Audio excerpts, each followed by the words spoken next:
Recording in progress.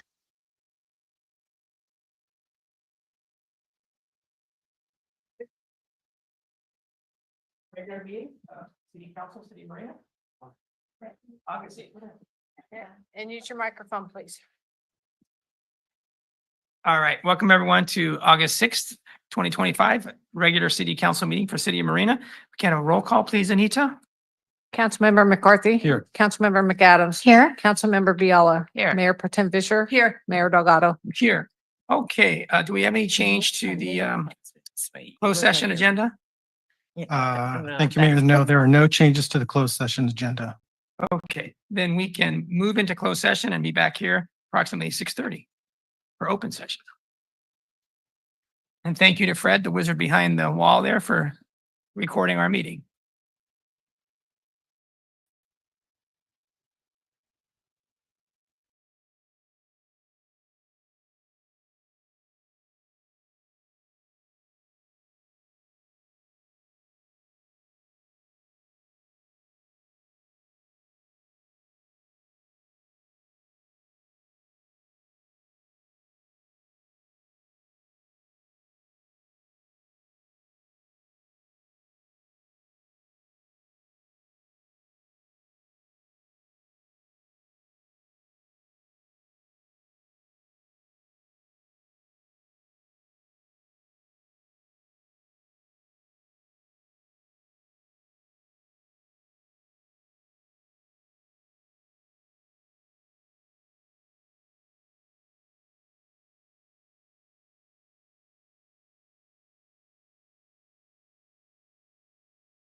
Recording in progress.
Okay, we're gonna go ahead and get started. We have come from closed session. We are starting now our open session. And our normal practice is right now, we will turn it over to our city attorney to update everyone on what we did during closed session. Yes, thank you, Mayor. So with respect to item 4A, council provided direction, but there are no reportable decisions. With item 4B, I just want to report that on June 3rd, 2025, the city council voted unanimously to authorize the filing of an appeal of the final decision in the matter of City of Marina versus California Coastal Commission. That is 22 CV 4063. Conditioned on both the Marina Coast Water District and the Monterey Peninsula Water Management District also authorizing such appeal. On Monday, July 14th, 2025, MCWD's Board of Directors authorized the filing of an appeal. And on Monday, July 21st, 2025, MPWMD's Board of Directors also authorized the filing of an appeal. Given council authority granted on June 3rd, 2025, and the condition for such authority having been satisfied, a notice of appeal was filed on July 24th, 2025 on behalf of the city, MCWD, and MPWMD. And that's my report. Thank you very much. So at this time, let's take a moment of silence and stand for that, as well as the Pledge of Allegiance, which will be led by Sergeant or Emeritus Sergeant Jeff Carr. I pledge allegiance to the flag of the United States of America and to the republic for which it stands, one nation, under God, indivisible, with liberty and justice for all. Thank you, Sergeant Carr, for being a good sport. Okay, so we do have special presentations, starting with introduction of a new city staff. Maybe more than one new city staff.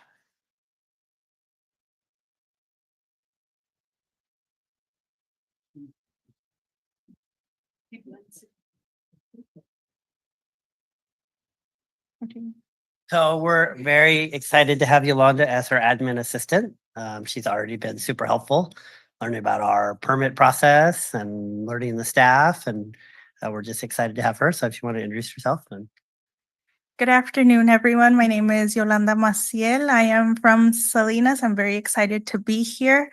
I did work for the county for a few years, so I have some experience with the Housing Community Development Department, and I've been here for a month already. I'm very excited, enjoying helping the community and just getting to know everything about the city of Marina. Thank you. Great. Welcome aboard, Yolanda.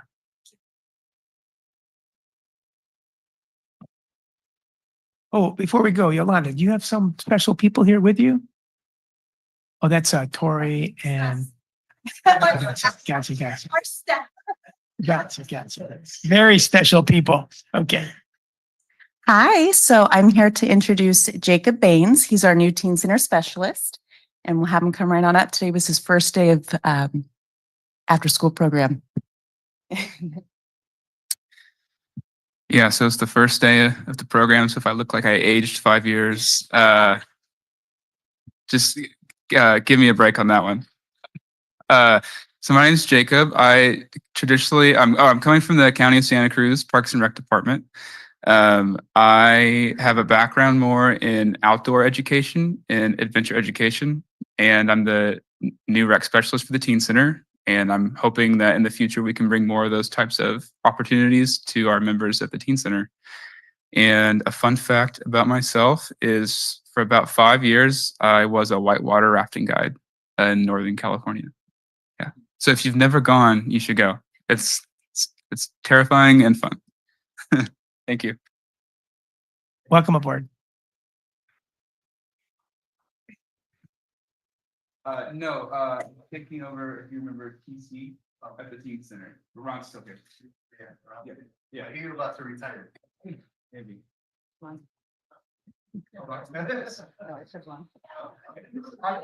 Rumors are flying. Don't say that. All right. So now we have a couple of special proclamations. The first regarding and honoring Sergeant Jeff Carr for meritorious service to the city of Marina. And our illustrious city police chief, Randy Hopkins, will be leading us through this. All right, thank you. All right, bear with me while I embarrass you for a little bit here. All right, so this is an opportunity for us to, for me to read a proclamation honoring you for your honoring Sergeant Jeff Carr, Meritorious Service Award from the city of Marina. Whereas Sergeant Jeff Carr began his law enforcement career with the Marina Police Department 27 years ago, and throughout his tenure, he has exemplified unwavering integrity, professionalism, and service to the community. And whereas Sergeant Carr has served as the department's range master and firearms instructor, dedicating himself to advancing officer safety, readiness, and tactical capabilities across the department. And whereas he led numerous critical initiatives, including the department-wide deployment of patrol rifles and the transition to the Glock service pistols, the integration of the red dot optics, and the launch of the preferred carry personal owned patrol rifle programs. And whereas Sergeant Carr was also certified armorer and instructor in multiple weapons systems, less lethal munitions, and chemical agents, and sharing his expertise with professionalism, ensuring that the Marina's officers were prepared for the challenges of modern policing. And whereas his technical leadership and mentorship have shaped generations of the officers and evaluated the department's operational standards, leaving a legacy that will endure far beyond his retirement.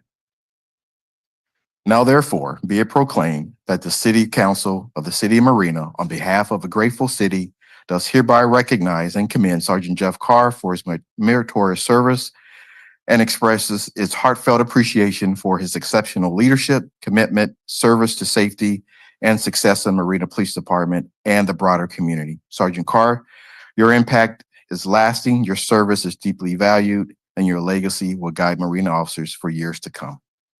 Thank you. Thank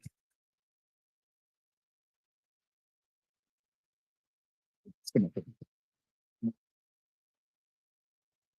take a series of photos, the first just with the chief and the sergeant, and then we'll have a few others. And council, if you can get ready to go on down and join them for photo number 2.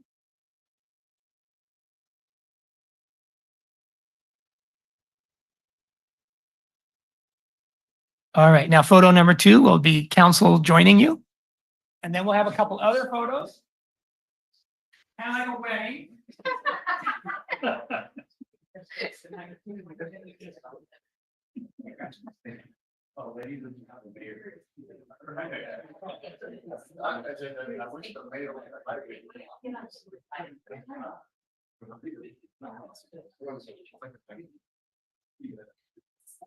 Then officer, you're next to that.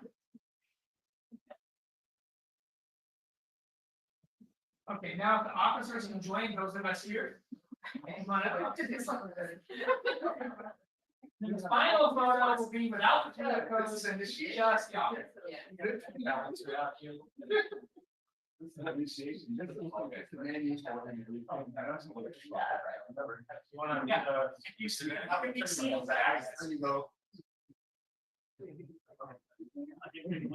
Yeah.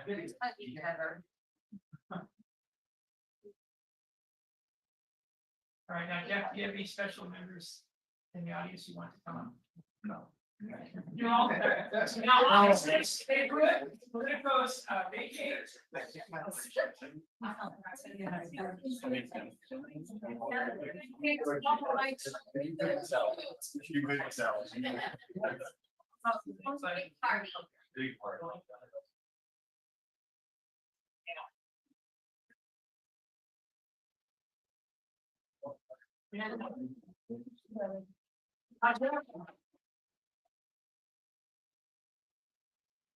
For Jeff's speech.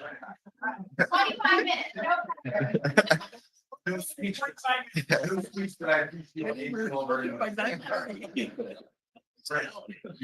Come on, Jeff. You don't get away that easy. Come on.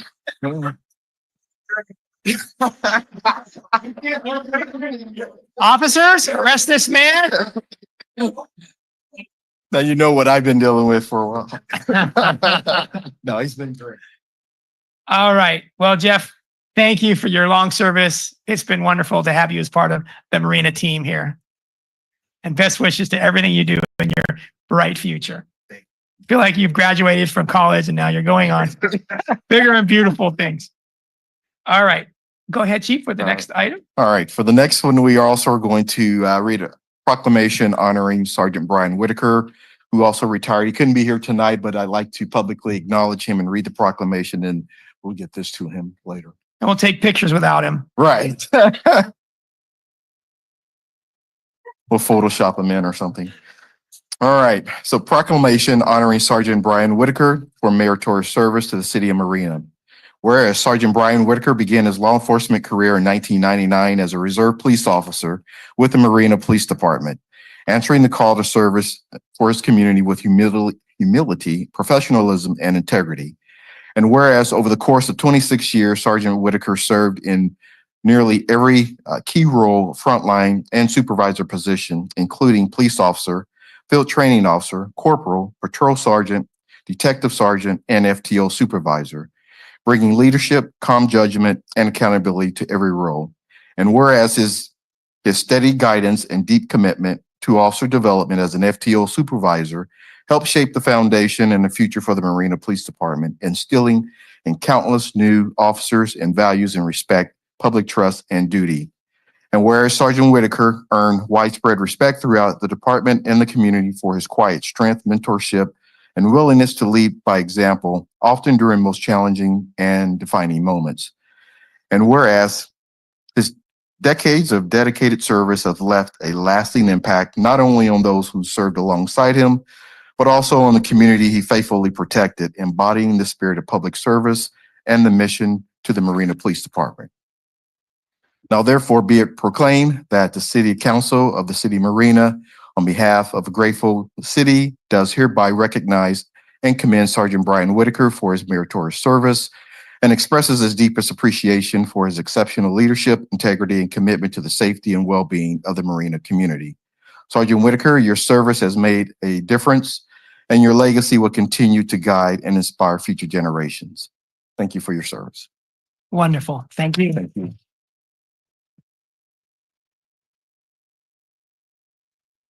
Sergeant Carr, do you want to tell us any good stories about Brian Whitaker? I'll turn this off. So, but seriously, you served with him. You two were like twins, right? For the whole time you were both were here. Great. Yeah, he came on about, no, we're not twins, but he came on about 3 years after I did. Okay. So what was it like serving with Brian Whitaker? Ooh, Brian got stuff done, and he's really kind of a no nonsense kind of guy. Yeah, he got stuff done. All right. And what would he say about you? That I had too much fun. Thank you very much, Jeff. Congratulations to both of you.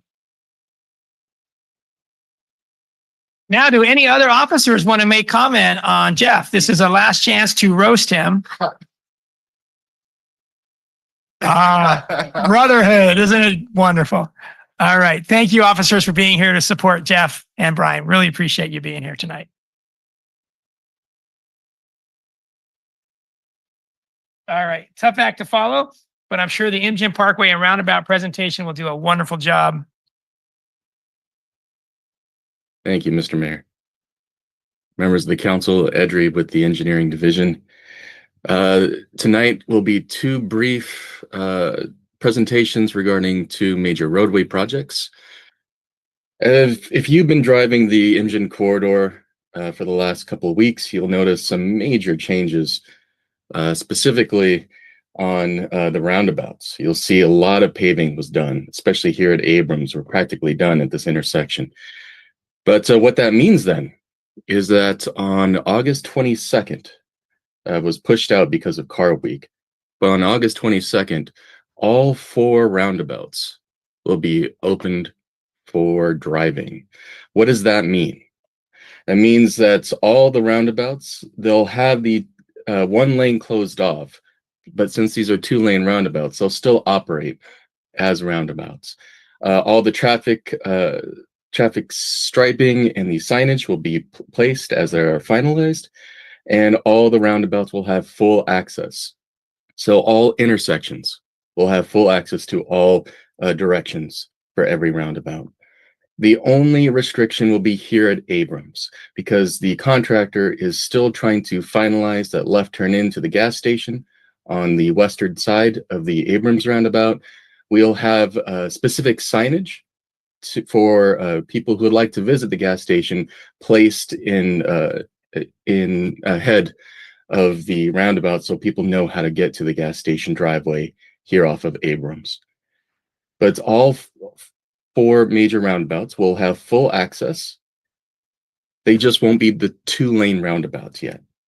Now, if these large roundabouts scare you, remember there's really only 3 steps to driving any type of roundabout.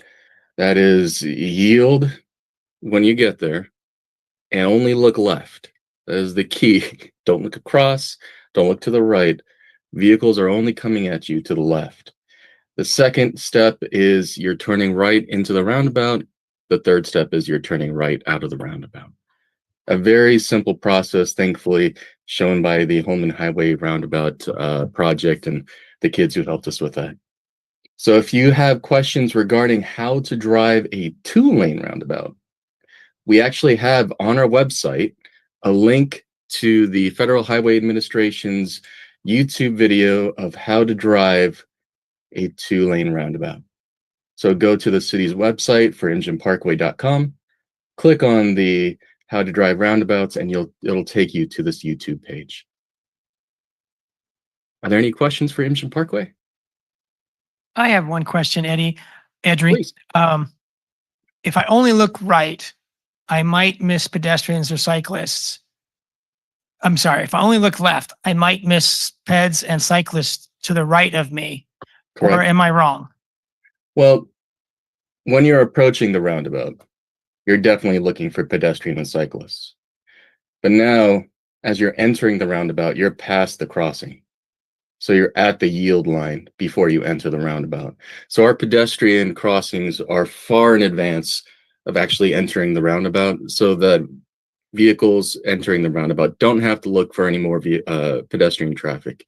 They solely have to focus on the vehicle traffic coming at them. Thank you, Edry. Any other questions, Councilmember Biala? Councilmember Vischer? Thank you, Mr. Mayor. Yes, and thank you very much, Edwy, for the presentation and for that movie that I have shared on any chance I have, I share it with people. But I think it misses what is really helpful for people in a roundabout is to indicate when you're leaving the roundabout. If you don't have to indicate that you're entering, unless if you do 3/4, you can do your left blinker. But if you're planning to exit, it helps the other drivers to know if you use your blinker. And I thought it's hard for Californians, but sorry. Yes, But- Edry, is that industry standard that it makes it safer if you use your turn signal when you're going to exit? Turn signals are always good for turning movements. We'll actually have a separate presentation given to council when we get closer to opening up the roundabouts for 2 lanes. And in that, we'll have the traffic engineer come in and really lay out how the lanes are configured so that depending on the lane you're in, will actually help guide how you navigate the roundabout. So not to get too far into it, because I'd rather have the traffic engineers describe it, but really if you're on the right lane coming into the roundabout, you're going to either go straight or to the right. And so blinkers do matter, but we'll get more into the logistics of how to drive our 2-lane roundabouts as we get closer to opening them. Great job, Edry, and to the contractors. It looks like it's being communicated to the public each step of the way in a way that I haven't seen before with weekly meetings and updates. It's just great. So thanks to everyone involved with this project. It's not perfect, but it sure is close. We really appreciate it. Thank you. And I'll pass the thanks to the team. Great. The second presentation tonight is about our next phase in construction. So in fiscal year 25-26, we have our upcoming phases 3 and 4 or our overlay and reconstruction phase and our microsurfacing and slurry phase. That's the phase we're going to start now. There's a reason why we're starting with microsurfacing and slurry seal first. We'll get into that. But before we do, I wanted to quickly talk about what our pavement management software is, what microsurfacing is and what it is not, and what slurry sealing is and what it is not. And there is a big difference between the two.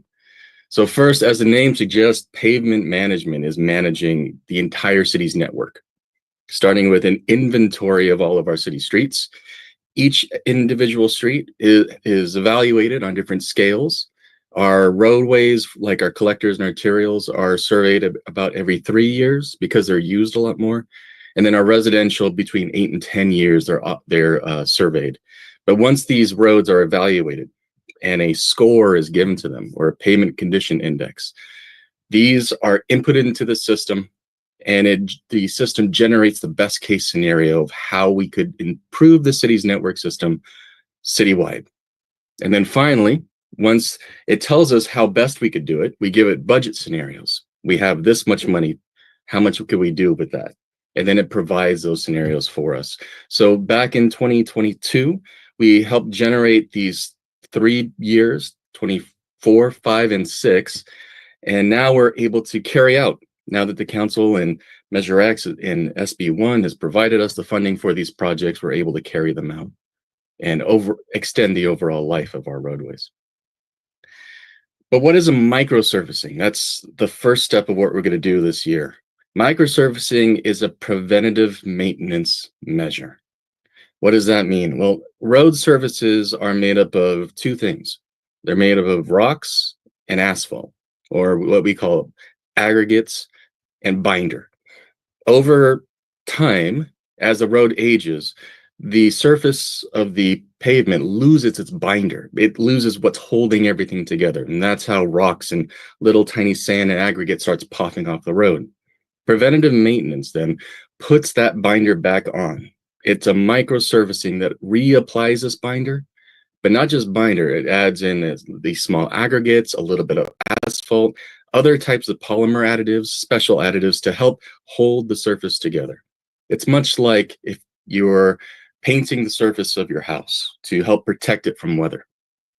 Now, this extends our surface life for our roads up to 10 years. So for a cycle like this, we do this about every 8 to 10 years. But why do we use microservicing instead of slurry sealing, which you're probably more used to hearing? Well, the difference is microservicing is a chemical compound that requires a chemical mix rather than a temperature mix. So it's applied a lot cooler, which means it sets a lot faster. Why is that important? Well, we could do microservicing at night. We could do it during the day, during off-peak hours, which is why roads like Reservation, Del Monte, Imjin Parkway will have microsurfacing applied because we could do it quickly and impact the overall traffic of the city a lot less. We could even do it at night if need be, if it helps the traffic patterns through the corridor. The other thing is microsurfacing sets really quickly. So we don't have to wait a long time. Usually within 2 hours after the application is done, the surface is ready to drive on. So it's a amazing product. The difference between microsurfacing and slurry in cost is a little bit higher. And it's also a specialized product. So it takes a specialized crew to place it, which is why we don't microsurface everything. But you may be more familiar with forgot about this slide. Some other FAQs about microservicing. How long will my street be closed if I microservice it? Again, it takes about 2 hours to set. Is it hot? If it like splatters on my car, is it going to be a bad thing? No, it's not. It's not a hot mix application. It's not a cold mix, but it's more warm, and you could drive on it usually after about 2 hours after the application is done. Slurry sealing is what you may be more familiar with. Marina has been using slurry sealing for a number of years now, and it's another preventative maintenance measure used to extend the life of our residential roads, again, by treating these surfaces with a hot mix emulsion and small aggregates. This provides a new wearing surface, a protective barrier against rain and the tire treads. This is by far the most economical application for our residential roads because it allows us to really stretch our maintenance funds to do as much good for our roadways as possible. But because it's temperature dependent, unlike microsurfacing, slurry sealing can only be done during the warmer times of year. Thankfully for Marina, that goes all the way almost to November. So we could do these slurry seal projects right now. The curing time also takes a little bit longer, usually between 4 hours and 6 hours. So the residential roads need to be more inaccessible for the day. So there are drawbacks for using slurry sealing, but again, the overall product stretches more because of its economical use, and more companies use slurry sealing so we could get a more competitive bid. Now, some questions we got from our last project. How long will my street be closed? What we try to do is start as early in the morning as possible, and we try to get all the projects done by noon so that by the end of the workday, we could open the roads. Now, because of various circumstances, that didn't happen for the last phase of the project. So we're building in extra precautions to this new contract to make sure that these roads remain closed so they could properly cure during the time that it needs before we could drive on it. Now, slurry sealing is a hot mix application, so we need to take careful consideration when placing it and making sure all cars and all vehicles and anything that could be damaged is off the road. And because slurry is temperature sensitive, it takes up to 6 hours for it to cure. Now, some other questions we received was, for instance, what is the construction process? Now, I saw contractors on my road, but they haven't been back. Why haven't they been back? Well, a slurry seal or microsurfacing is a 3-step process. The first thing we do is treat the roadway. So if there is a dip in the road or a really bad cracked surface or a trench that seems to be failing because of age, we fix those patches called roadway digouts. So we do all of the roadway digouts first. We're actually going to be doing it this month, in the month of August and September, in preparation for the microsurfacing and slurry sealing. The second step is we remove all the striping. That takes a significant amount of time because some of these roads have a lot of striping on them. The third step is the actual application of either microsurfacing and slurry sealing. That takes its own cure time, and the final step is striping. So it is a 4-step process, and it does take a while. Even though it seems like the contractors move in, but yet nothing is getting done, it's a longer process than what perhaps you may think. Why is my surface not smooth? Why doesn't it look like a brand new road? Well, again, the roadway surface is a surface application. Microsurfacing and slurry sealing is only for the surface. It is not meant to replace the final product. You could almost think of it like painting a house versus tearing off the stucco and putting on new stucco. Painting the house will prolong the life of the paint and of the house, but replacing it, of course, will make it look brand new, but it is a lot more costly. We're talking 5 to 10 times more costly depending on the application.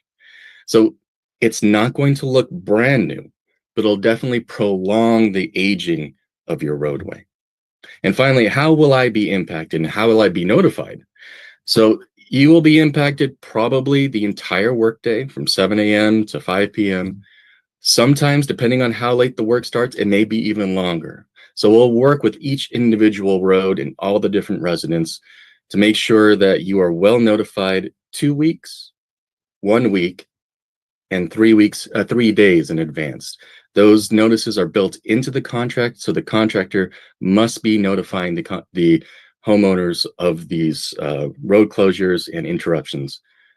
Emergency vehicle access will always be available, and we will continue to coordinate with garbage pickup so we make sure that your garbage pickup is not interrupted. If you have any questions about microsurfacing, slurry sealing, or even when my street will be done, please visit the city's website for street maintenance, email us at streets@cityofmarina.org, or give us a call at 884-1212. And all the information I provided tonight will be on the pavement management's website. Open to any questions. Thank you very much, Edri. This is wonderful. Councilmember Biala?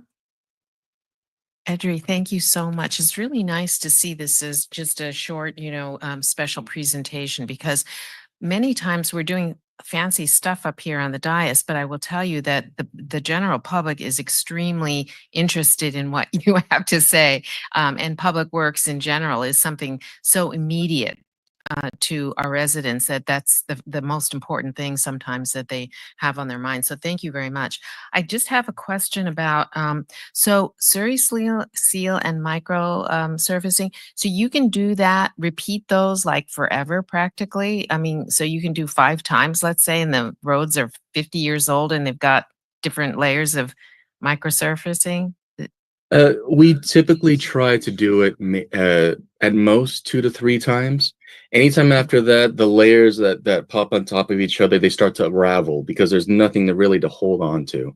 So after 2 layers, when you have a third, there's no more large aggregate for the binders to hold.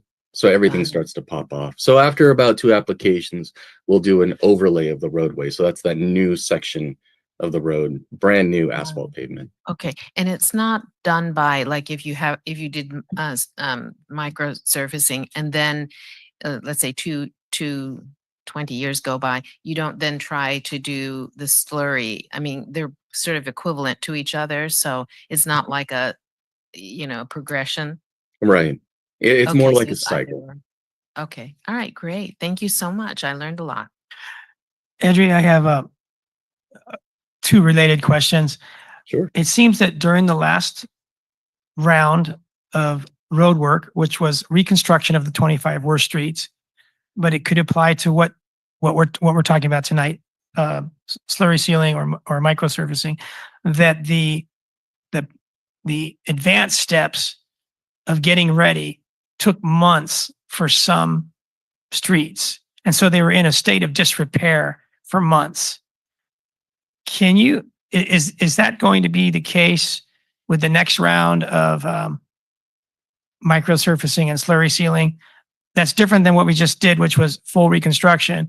Mhm. But I'm concerned about these long periods during construction where it doesn't seem like anything's happening, almost like the contractor has other cities to do or something like that. So they'll do some progress and then that will sit for weeks or longer. And then they'll come back and do another and then that will sit. So if you go there today, or at least last week, there are still sandbags and construction related materials in the gutters of these streets that were recently fully constructed months ago. And it just seems like it'd be so easy to come by and pick that all up instead of leaving it to be kind of an eyesore. So can you speak to the length of time it should take to finish a given street, whatever technique is being used, from start to finish, from initial construction of what you said, the trenching and the pre-work, to the final, we're done, the new striping is in, goodbye? So for this phase, microsurfacing and slurry sealing, it's really those 4 stages, the dig outs, which we're doing way ahead of actually bidding the project. So we're doing that with our on-call contract. So that's happening before the project so that once the contractor gets in the field to do the microsurfacing and slurry sealing, you really have only 2 contractors. You have the actual application, and then you have the striping team. Striping team removes the striping, application team puts the application, striping team comes back for a 2-week process, 1 week to establish, 2nd week to do the second coat. So about 3 to 4 weeks for a given roadway. So not counting the pre-work, which is done by on-call. Correct. The new work is, you said, 3 to 4 weeks? Yes. And it's a little bit off subject here, but what about for what we just saw, the full reconstruction? How long should that take?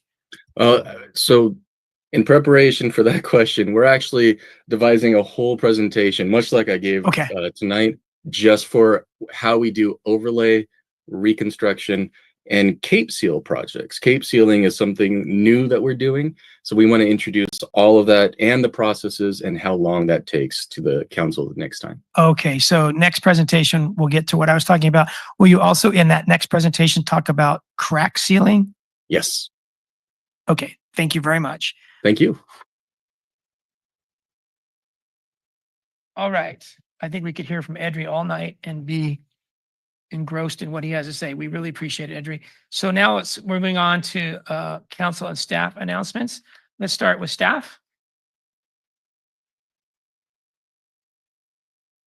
Hi. Hi, I just want to make a couple of announcements of some upcoming events that we have. The first one is Saturday, September 20th at Vince DiMaggio. We have the Marina Multicultural Festival coming up. And that's going to be a day filled with live performances, delicious cuisine, cultural booths, hands-on activities, and family-friendly fun. You do have the flyer in front of you, and then it's also posted on our social media and our website. The next announcement I want to make, this is even more extra special, is we are planning the City of Marina 50th anniversary. And that is going to be on Saturday, October 18th from 12 to 4. We're going to have it in the heart of the downtown area of Marina, which is, can someone remind me of the street name? I apologize. Vista del Camino. Thank you. It's a pretty wide street I just discovered, and it's going to be excellent to have cultural food, booths. We're going to have live entertainment, and we're going to be celebrating Marina's history and the future. So you also have that with you. And back here, I'm going to place volunteer flyers. Okay. Thank you. Wonderful. Will there be a dunk tank at that anniversary? Well, after seeing the dunk tank at National Night Out, I was very impressed. And the rec staff interested sitting in they the dunk might want to have me in that dunk tank. Yes, that's what I was And so I would allow it. I would. Right. And all Thank 5 you. city council members, they can sit in it together. There we go. Yeah. Thank you very much, Drea. Any other staff announcements? Okay, council, let's go to you, Mayor Pro Tem Fisher. Thank you, Mr. Mayor, and thank you, Drea, for the announcements, because some people might already have marked their calendars for the 50th anniversary for on Saturday, October 11, which was the original date. It has been moved to the 18th. So, but on the 11th, it's not a city organized event, but there will be cars in the park from 8 a.m. until 3 p.m. in Vince DiMaggio Park. And that's an awesome event. So 2 Saturdays in a row, the 11th for the park, the cars in the park, and then the 18th for the anniversary in October. Thank you. Fantastic. Councilmember McAdams. Thank you, Mayor. I just wanted to thank the police and fire departments for our incredible National Night Out, and also to all my colleagues up here. I am so proud when we show up and support events in the united way that we do. The event organizers, there were just more participants than I've ever seen. The band was incredible. And of course, to all the community members who came out for a great night. And then also just a reminder that school is officially open. Please drive slow and watch out for our students who walk, bike, skate, and scoot to school. Unfortunately, on the peninsula, a middle schooler got hit yesterday when he was on his way to school and ended up getting flighted out for hospital treatment. So I know that we don't want to see that here in our community. So please slow down and make sure to give yourself lots of time to get where you're going. Thank you. What was the name of the band yesterday at National Night Out? Elk Soul. Would you call them a salsa band or a soul band? What would you call them? Our city police chief, he gets this music really to heart. I'm not sure what category I would put them in. They have a really deep bench from I won't say old, but from Motown to salsa to everything. They have There you go. they were given requests and they were able to just punch them out. And one of their band members is a police officer. Yes. And what's his name? Polito, he's the guitar player. That was pretty special. Yes. Well, one of my high points of the night when that salsa band was playing was watching the taiko drum band dancing by their drums to the salsa band while they were waiting for their turn to entertain. Right. That was great. It was really cool. It was a great time. Great night.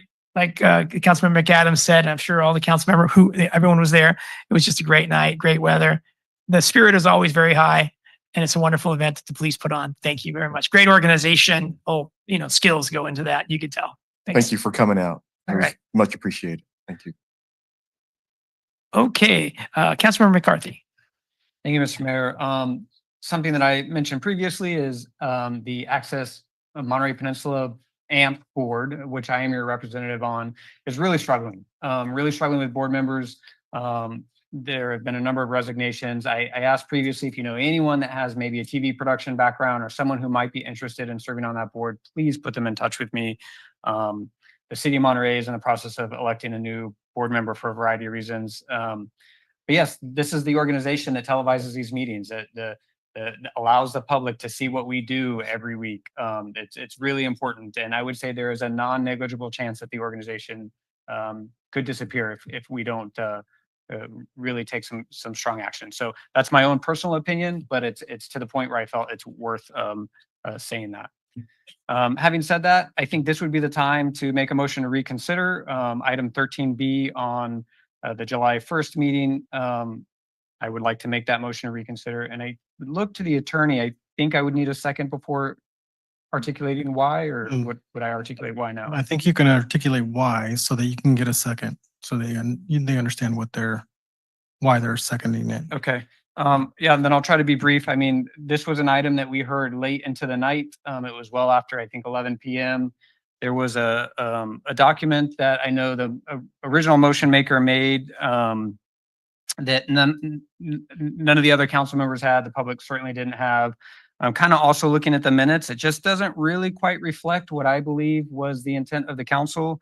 And certainly not the intent of me, and something that I was very careful to voice. And I went and painstakingly watched the AMP video. And so I have a lot of questions. I also just kind of as a heads up plan to pull the actual minutes for that meeting as well. But that's why, and if I can get a second, I can answer any questions or articulate further.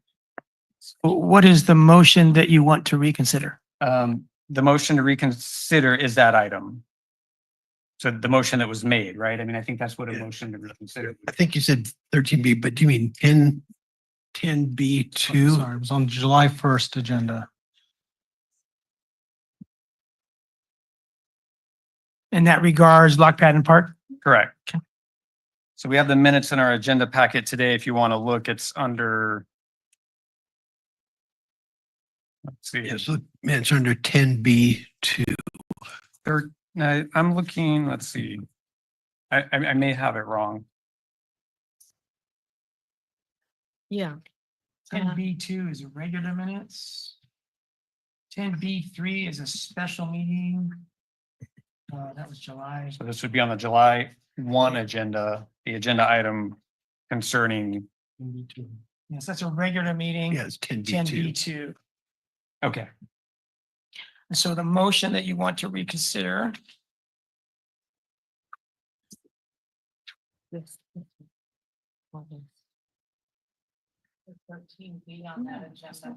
Okay, yeah, I thought I got 13B from somewhere, so. 13B. So Vischer Delgado motioned that the council reaffirms the tasks listed in the staff report, direct the city manager to continue working to accomplish these goals, and it lists 9 goals. Right. So Okay. for example, it says city position on the 2004 notice of exemption regarding Isaacson property, but I'm unclear still. What's the city position on the 2004 notice of exemption regarding the Isaacson property? Yeah, there were some details there. So before we get into too much discussion, we probably need a second. And then it would be limited discussion on just the motion for reconsideration. Then, because it's not agendized, we'd have to bring that back at another meeting where it would be properly agendized and there could be discussion. And a new vote would be taken. That's So- if the motion for reconsideration.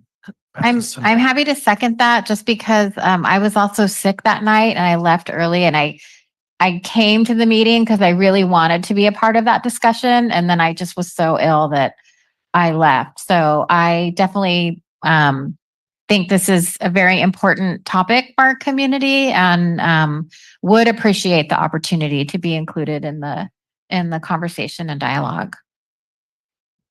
Point of Okay. information. Councilmember Biala, you have the floor. So I was going to actually request on approval of the consent agenda that on this item that we have more details, because I, like you, wasn't sure, like, I heard all the discussion, but none of it was, it was just, the city position, and it doesn't say the city position. However, if you're reconsidering the vote, that's what we're doing. Does that precede the consent, the approval of the minutes? Because I mean, do we? So I do think we there's 2 pull that? different issues. One could be to pull the minutes off consent so they could be done more completely, to be more than Right, just action which- minutes. Which that would I be So doing, you- but the reconsideration he's Right, it's doing it now. different. So Brian and you have indicated that you're probably going to pull the consent agenda item on the minutes, which is 10B2. What the motion to reconsider is, I believe, is the whole vote at the end of that night. So to rediscuss the content that led to the motion and maybe have a different motion at the end. So I think that's what you want to reconsider. Okay, but we can still approve the minutes as written and make comments to revise it. And Yeah. then there's a separate issue of reconsideration of the whole Right, but topic. it probably would be better to pull the minutes for their modification and augmentation and not vote on the minutes tonight and then Oh, I put it see. back in a future agenda with more complete information that council directs staff to include.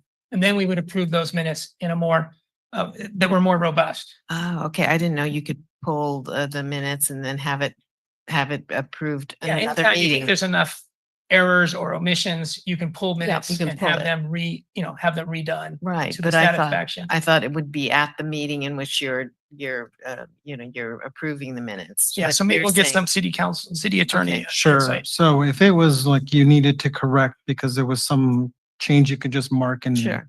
reflect that. But if there's significant information you want to include, I think we'd want to bring that back rather than kind of going through what that what those changes are. Okay, so you can do that because our process is that if it's pulled, it gets on the agenda for a certain order in the end, but you're saying we can You can actually always put it. table an Okay, item. got it. So that would be tabling it to the next meeting. Okay, So my preference would definitely be to pull the minutes from tonight, so they're not voted on, of the July 1st meeting.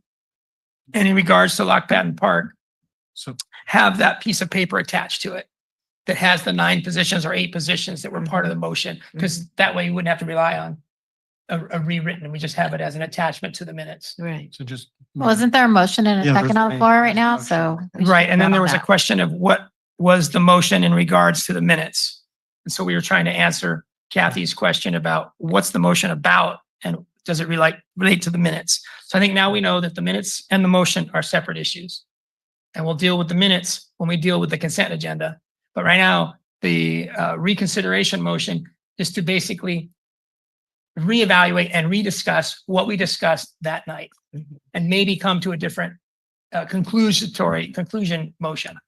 Okay, and that reconsideration comes before our consent agenda approvals. So the motion 'Cause for that's the- reconsideration is right now. And Yeah, if it's it before our passes, it consent, yeah.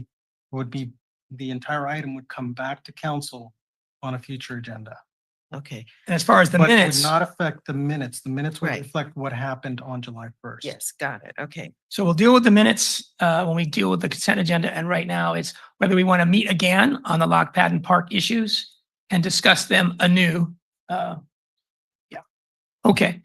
So Councilman McAdams, your light is on. Do you have any more comments? Yeah, thank you. I don't necessarily want to attach any document to the minutes that I haven't seen. So I don't even know what you're talking about. And I don't know if anyone else saw the list of the 9 things or whatever they are. So I don't necessarily want to attach that to the minutes because I don't know what it is. But I think that relates more to the minutes when that gets taken up.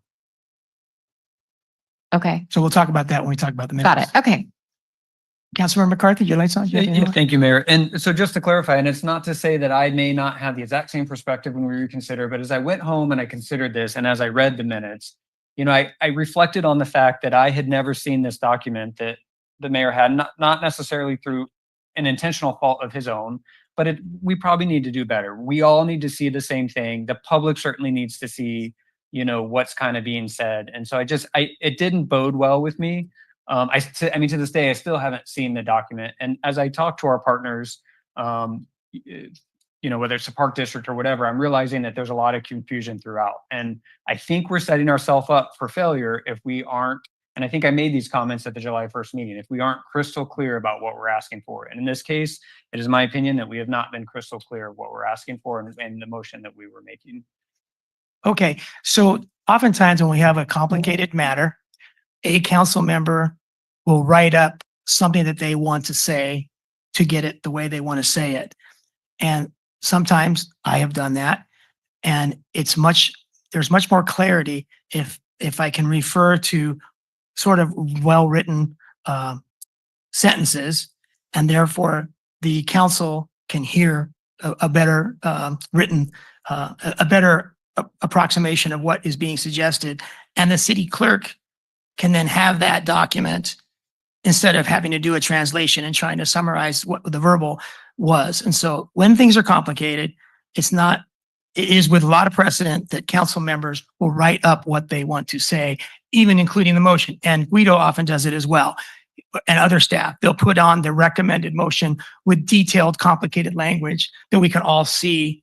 And I asked before the motion was finalized if anyone wanted to go over it again. We went over it like twice. And I asked if anyone want to go it again. No, we're ready. So then we voted on it. So I just want to point that out. We'll go to Councilmember Biala. thank you, Mr. Mayor. So we do have process for I'm sorry, we have a process for reconsideration and I thought there's a time limit. Like if you voted for a motion, then you have within 24 hours, or is it maybe the next meeting? I don't remember now what that So is. It is the next meeting. In the next meeting. Okay. Correct. And if you voted So for, there's two provisions in the rules. There's one, changing your vote, That has to happen at the same meeting. Mm. Which you can do without a motion, or you can just request that a revote be taken because you want to change your vote. Okay? Yes. A motion for reconsideration is to consider the entire item again. Okay, got it.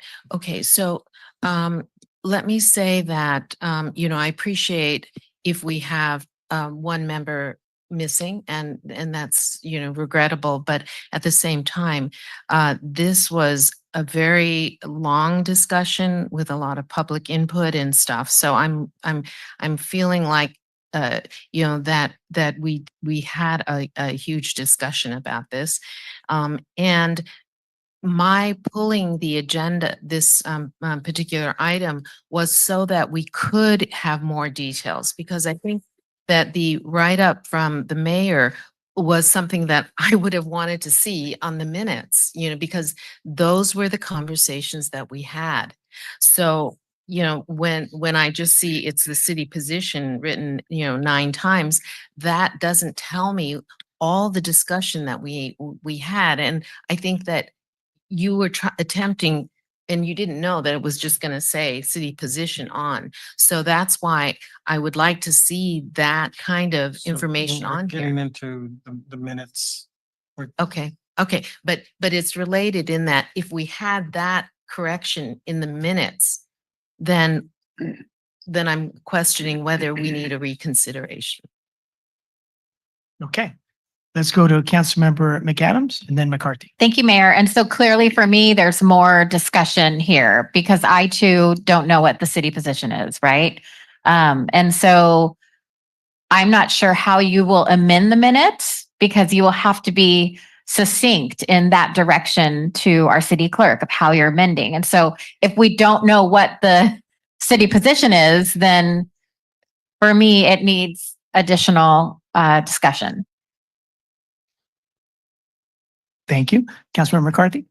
Thank you, Mr. Mayor. So I think if we can just get order in the chambers. I appreciate that you're here, but we have to keep it quiet. If you'd like to have a conversation, you're welcome to either step outside and come back. Thank you. City position on the MOU, for example. My understanding is that the city position, based off that July 1st meeting, was that it is their land, that ultimately they are directing what happens on that land. Is that everybody's understanding? I would suspect it might not be from what I've heard. And if not, that's why I think that we need to have some more clarity and reconsideration. Yeah, so one of the 8 or 9 positions was on the MOU, and we discussed the specific language, and we might have had some other opinions about what it should be. And then there was a position verbalized in the motion on the MOU, which I can't refute. I can't repeat that verbally right now. Well, if you were part of all the discussion, it was an MOU on moving forward. We've had an MOU in the past between the two parties, and we all know that we probably need an MOU for the future. And so this position referred to the MOU that we don't have at the present, that we want to form in the future to renew our old MOU. But all of the points that we discussed were with purpose, because the following morning was the first time the two staffs were going to meet. And so we wanted to be clear with our staff what our positions were, so that those positions could be relayed to their staff and move this whole discussion ahead further than if staff didn't have any update, because they had made updates to their positions with a real estate committee meeting, and we had not made any updates to ours. So we were one step behind them, and it seemed appropriate to get on the same level for that July 2nd morning meeting. And the only way to do that was to give staff an updated direction from council. And so those 8 or 9 positions gave them that. So the next morning, they took that motion and those positions and they shared them with staff. And then that night, there was an MPRPD board meeting, and that was a chance for interested public to update the board on what had happened the night before at the city council meeting, before they went into a closed session to discuss the same thing. I'm sorry. Yeah. So that's why it was important that July 1st to get that motion passed and whatever it would say. So I'm sorry, I just have to jump in here. There's 2 separate issues. One is whether the minutes accurately reflect what the motion was. That can be taken up when the item is pulled from the agenda, from the consent agenda. Here, it's just on the reconsideration and whether or not, council should reconsider that item for a new vote. Okay, and I was giving justification why I didn't think we should reconsider it, but I had to explain why I didn't think we should reconsider it. Let's go to Councilmember Viola. I have a question for our city attorney. Can you reconsider a topic in which action has already been done?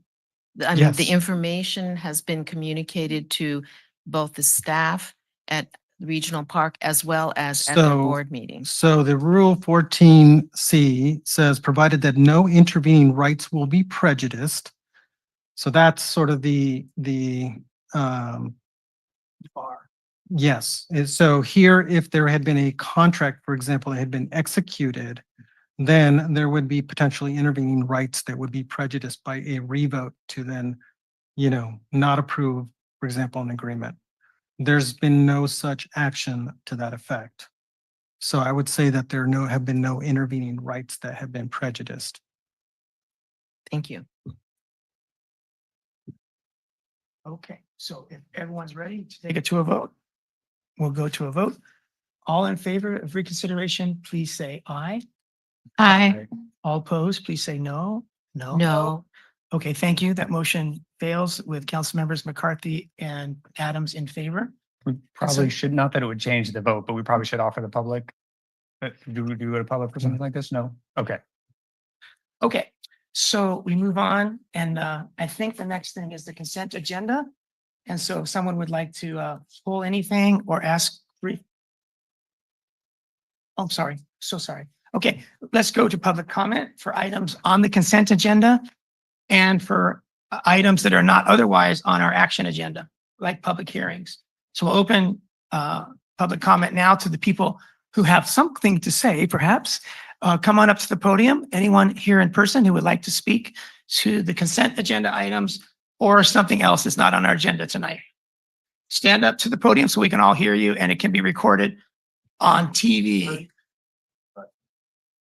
I understand I have 3 minutes, so there's a lot I could have said. Quite interesting, but I won't. So we'll get right to the point here. You have this, right? All right, so I was able to give birth to 10 dogs, 11. One was not living on April 15th, it was a 2020 on Easter morning at 2 a.m. And I was trying to get rid of them and just keep 2, but there was issues with getting people to buy my dogs at $100 on Craigslist, red-nosed pit bulls. So I gave my wife's dad the biggest brown male, and he still has him down here on Hibbing. I sold one for 150, another one for 150, and then it got weird. Like they were deleting my ads off Craigslist. I'm giving you reasons why I would have more than 5 dogs, so you understand what could happen.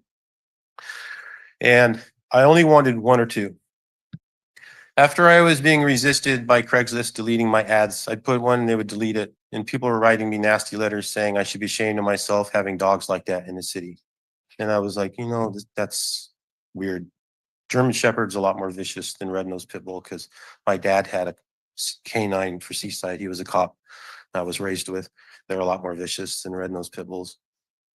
So I was pressured to keep 7 of these dogs that I pulled out of the mother. I have the father, I have the mother, and I have a male, a female, a female, and a female. They're all properly sprayed and neutered. I was able to obtain the license under code number 604120A. At $15 covers all dogs, which is really, really cheap, man. When I seen that, I was like, no way. Well, it's truth. So I was able to license all my dogs if I showed them the papers of spay and responsibility over here. They resisted. I went to her. I went back and forth for a week. They said, this needs to be adjusted, obviously. That was last year. So it happened again this year. And he said this, she said that, they said this. And I just want to make sure now after tonight, she said that they're not going to abolish code A. If you notice, code B is commercial, like hospitals and nails and dog baths and all that stuff. This should be inspected by the city, public use. dogs that are brought into the public. Code A is for specific, it's like not, it's a dark area. And it probably should be defined better. And you should probably get more money for a kennel license than this, because this was 1998. And also, if you look at some cities, you'll find out that some still require you to license each dog. I mean, but like I'm telling you from experience, it costs a lot of money to feed these dogs. Costs a lot of money to do their maintenance. And I'm with them 7 days a week, 24 hours a day. I live there over in Marina, along the fence line, 10,000 square foot lot. Sir, this is not what I Yeah. like to do, but we have to interrupt you and tell you to stop because your time is up. Okay, so what I'm getting at is you No, have to, we have to stop you. right, Because your so, 3 minutes are up. right. So you're welcome to talk to staff and come back and talk to us. That's or talk what, to us that's individually. what I'm gonna do then. So But next right week, now, your time is up. I All have right. to ask you to step down. I'm all right, sorry. so I will come talk to you and I'm gonna go ahead and. Thank you, go. sir. All right. Thank you very much. Okay, anyone else in person? And I do look forward to your issues being addressed, sir, who just spoke. Yes, hello, my name is Damien. My issue is parking over northbound past Beach Road after the roundabout on Del Monte Boulevard. I've been wanting to address this issue for a minute already, but I work and it's I haven't been able to come down here, and it took for me to get this. I don't want to show you what it is, but it's either red zone or blue zone, right? And the parking's an issue there. Right now, past it, over in the Marina Beach Apartments, West Wind Apartments, the Manor Apartments, El Camino Trailer Home Park. Parking's an issue. People are parking horizontally, and it's just an issue. People kind of don't leave, people for parking. Either, there's room to back up and let another car in. They don't. I was just wondering if the city can consider it. I already went to Public Works. That lady that came out here and speak, that she was just newly hired. I spoke to her today. If we can change that from horizontal to a marked angled parking, a lot more cars can fit there. I know that you guys have a development coming up on the side right there, and it's going to create a lot more issues. So it's just, and then not only that, I'm driving in the nighttime. It's hard to see. People have to park across the street and cross the street. Very poor lighting. I can't see. I don't have 20/20. So, it's hard to see people crossing the street, and it's creating. So if we can maybe have a parallel parking there, angle parking, so, more cars can fit and it's more regulated, then that would help a lot. Like I said, I just got this. I've been wanting to come across and speak up on this issue for a while, but I've been busy. It just took for this to, luckily I came and pled my case over in Public Works today, and they said, oh, well, the meeting was supposed to be yesterday, but we have it today, so you're in luck. So I came today. And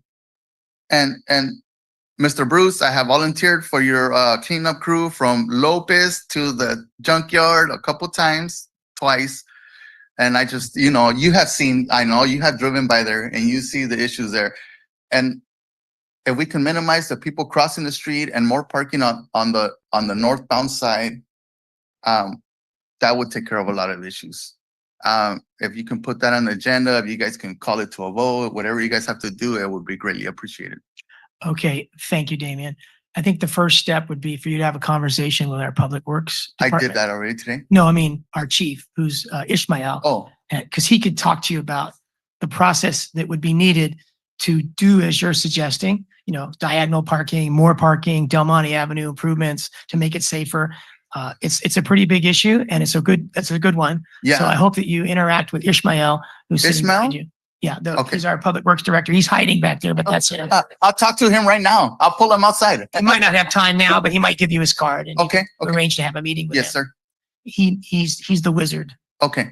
I appreciate that. The street wizard. Thank you guys very much. I Thank you for appreciate being here. it. Thank you. Likewise. Take care, Damien. Okay, anyone else in the public? Come on up.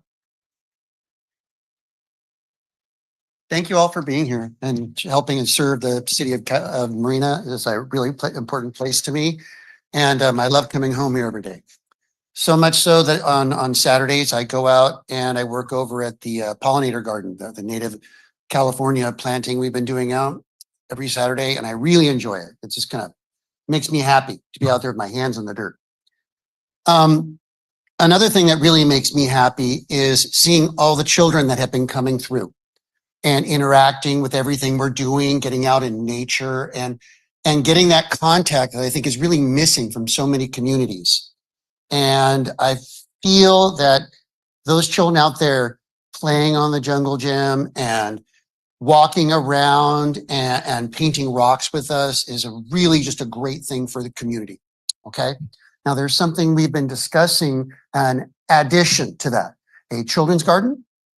And I can't help but think that would be like the perfect thing. If I was going to use city funds for anything, why wouldn't I use it for that?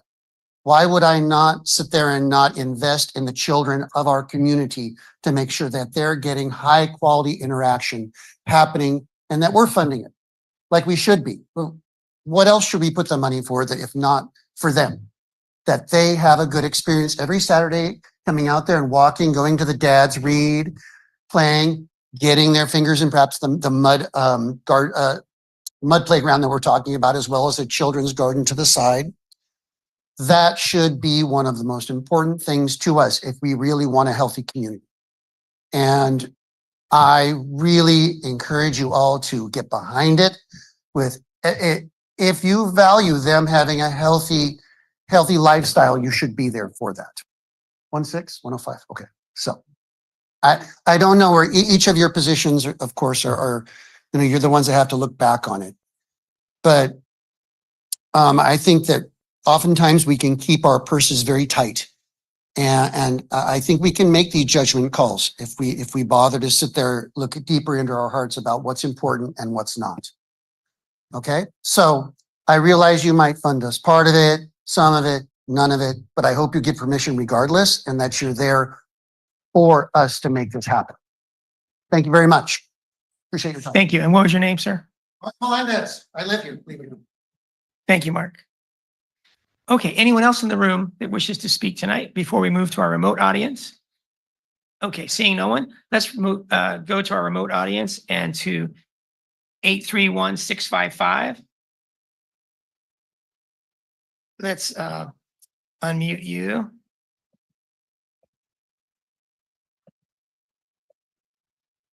And Chief, if you can help, I'm trying to unmute.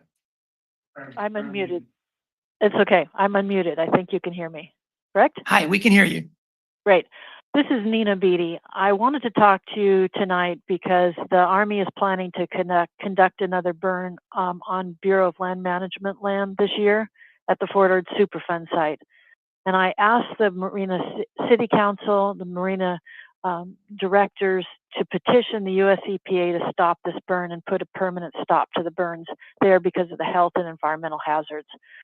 Fire prep is already happening there and trails have been closed. The website militarypoisons.org has been documenting contamination at military bases, and on May 19th released an article on the toxicity of these burns at Fort Ord and the past problems there with those burns. Site A in the northeast of the Superfund site is near Giggling and Parker Flats Road, CSUMB, East Garrison, Salinas Valley Agriculture, and Toro Park, and of course, Marina. Dioxins and furans are deadly chemical compounds that are byproducts from burning chlorinated materials from herbicides such as Agent Orange and munitions.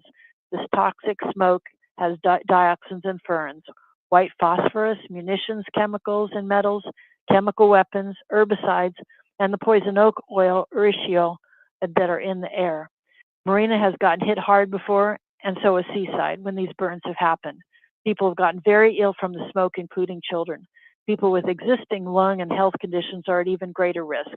The smoke and fallout contaminates schools and yards. The smoke penetrates windows and gets into buildings. And it's traveled with changing and undependable winds all the way to Carmel Valley Village, as well as over Highway 1 and Salinas and many places in the county. The Fort Ord burns have frequently also gotten out of control. An unexploded ordnance and white phosphorus can explode, causing more risks. For nature, the burns are a disaster, with birds, insects, reptiles, small and large animals, endangered species trapped and killed by encircled flames. These fires destroy vegetation and trees and habitat. The public has also seen animals on fire, fleeing the fire, such as deer on fire. The chemicals the Army contractors use also harm the environment. This community is still dealing with the Moss Landing fire contamination, aftermath, and unknown long-term health effects. Why would we want a fire burning on the Superfund site to add more health impacts to our community from the contamination there? I ask the City Council to take action to stop this burn, starting with petitioning the EPA. Thank you. Thank you very much, Nina. Let's go now to Denise Turley.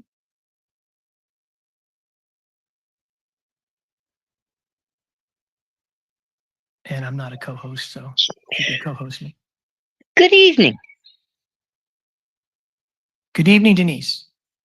Thank you. This is an unusual way to do it, but I have been trying to reach my city council member, Ms. Vischer. And when I send my emails to her address, it says that her address is restricted and I cannot leave a message. So I don't know I don't have a phone number I don't know any other way than to just take a few seconds and say, Ms. Vischer, please contact me. And we've corresponded before, so she does have my email address. Thank you very much, Denise. Thank you. Second position, just a comment to staff, when you stand up and speak, please say your name and what department you're from. Thank you. Thank you very much, Denise. And maybe Elizabeth wants to give her email address now. I do have Denise's contact information. You'll I will follow up. contact her, and I don't know what's happening with my email. I've heard a few more people that my emails to me bounced. But I do Yes. get a lot of emails, so I don't know what the problem is. I'll ask the IT staff to look into this. Yeah, So I just Denise- figured that you blocked me. I know, I did too, but the other ones, I don't know what's happening. So no, I'll look into this. Thank you, All right. Denise. Thank you. very much. And Councilmember McAdams, did you have something to say, or is your light just left on? Okay. All right. So we'll go ahead and close public comment. Thanks to those who have commented. We really appreciate it for taking your time to share with us this evening. And now we'll move on to the consent agenda. And Councilmember McAdams, let's go to you first. I wanted to pull one item and then I have just brief questions and comments on 3 items. Which one would you like to take? I would like to pull 10B2, which are the July 1st minutes, for a separate vote. Just in addition to not being there, I don't understand, nor is it stated, what the city's positions are regarding the numbered actions 1 to 8. And I do want to read them for the record. Number 1, city position on the 2000. Yeah. Oh, okay. You had questions on 2, 3? Oh, well, I just want to pull it for a separate vote. I'm sorry. So when you pull something of consent, we will take it up later tonight. I want to split the vote. Right. So any deep discussion on a consent agenda item will be done later tonight. Okay. If Okay. you have any brief questions or comments on anything other than the thing you just pulled, now's the time for those. Okay. No. So the reason, so in addition to not being present, it doesn't state nor. Right. We're going to discuss all of your thoughts Okay. when we discuss this item. It's right now it's being pulled, so it's no longer on the consent agenda. Okay. And then 10F4, which is the Windy Hill Park restrooms. Mr. Ishmael, I have a question about the, as far as like the time of completion. The estimate, it says 240 calendar days scheduled to complete the scope of work. And so do you think it'll be about a year? So if we place the order, let's say by Friday, if it's approved tonight, we place the order by Friday, it's 8 months to delivery. Okay. So that would be the goal. And when they deliver it, it gets set in. I believe I put next summer. And I did that just because I'd rather not say 8 months and it takes 10. Sure. Yeah. Okay. And Yeah. so during that 8 months is when the city will be getting all the utility and infrastructure and stuff Correct. like that So, ready? so all of that is under design right now. Yes. And, okay. yeah, we'll go out to bid. We'll get all that stuff installed, the pad, the plumbing. And so when the restroom is delivered, it's not delivered to our yard. It's delivered straight It's to the just park. ready, and The then, crane shows up at the same time, sets it on the foundation. okay. Plumbing is hooked up, electrical's hooked up, and it's done. And so until then, we have the nasty porta potty. Correct. Is there any way that we can sort of elevate the porta potty situation and get like nice porta potties that we see at special events, like at the I can look into that. soccer field? Yeah. Okay. I don't see why not. Okay. I would really appreciate that, especially with the use, Sure. The community use that's happening at Windy Hill Park. Sure. I would Yeah, love. there's been a lot more visits there since the new playground Yeah. installation. Yeah. Great. Thank you. And then on 10H1, which is the notice of completion for the 2024 slurry seal project, I just want to confirm that there were inspections done by the city to ensure that, and I know this is before your time, but just to ensure like any work that residents were not happy with. So city manager, was there like walkthroughs? Are we certain that everything? Yes, I'm sorry to interrupt, but I intended to pull that for the. Oh, you next did. discussion, Great. 'cause you and Okay, I- perfect. Thank you, Mayor. Then I'll just hold on to that until. So that was 10H1. Actually, if I answer that question, you might not need to pull it. I think it's a little bit more discussion. Okay. So. Okay, thank you, Mayor. And then 10GI, just a general comment. It's the agreement with MPUSD, just that I really appreciate this partnership. And I'm very grateful to our recreation team for continuing to provide high quality and affordable after school care, which is so important to the working families and caregivers in our community. And that is 10, that regards the expanded learning opportunities agreement between Yes. MPUSD and the city. And Correct. that's 10G1. Yes, thank you. All right. Okay. Let's go to Councilmember Biala. Thank you, Mr. Mayor. So I was going to also pull the July 1 minutes, but I also have just really minor some question that's not germane to that major issue of. Is it on the same blockade. item? 10G2? Yes. Well, then we'll talk about it. Okay, it's just a real All at quick once. thing. Right. Okay, and then I would like to just make a quick comment on the June 24th minutes. Okay. So on that one, this is on the resolution for the inclusive playground at the city park. And it says with recommendations included from the Recreation and Cultural Services Commission. But our council also made recommendations, and the one that I'm really a little bit eager to see that it's in here from the council was we talked about maybe naming more of the elements for real local species and also having some signage, educational signage about those species in the park itself. So that was one of the recommendations that came from the council, but technically it's a technicality, but it just says from the Recreational and Cultural Services Commission. Where is that in the June 24th minutes? So we're looking at 13A. 10B1. Page 5. Page 5. Page 5 of the minutes. At the very bottom. Yes.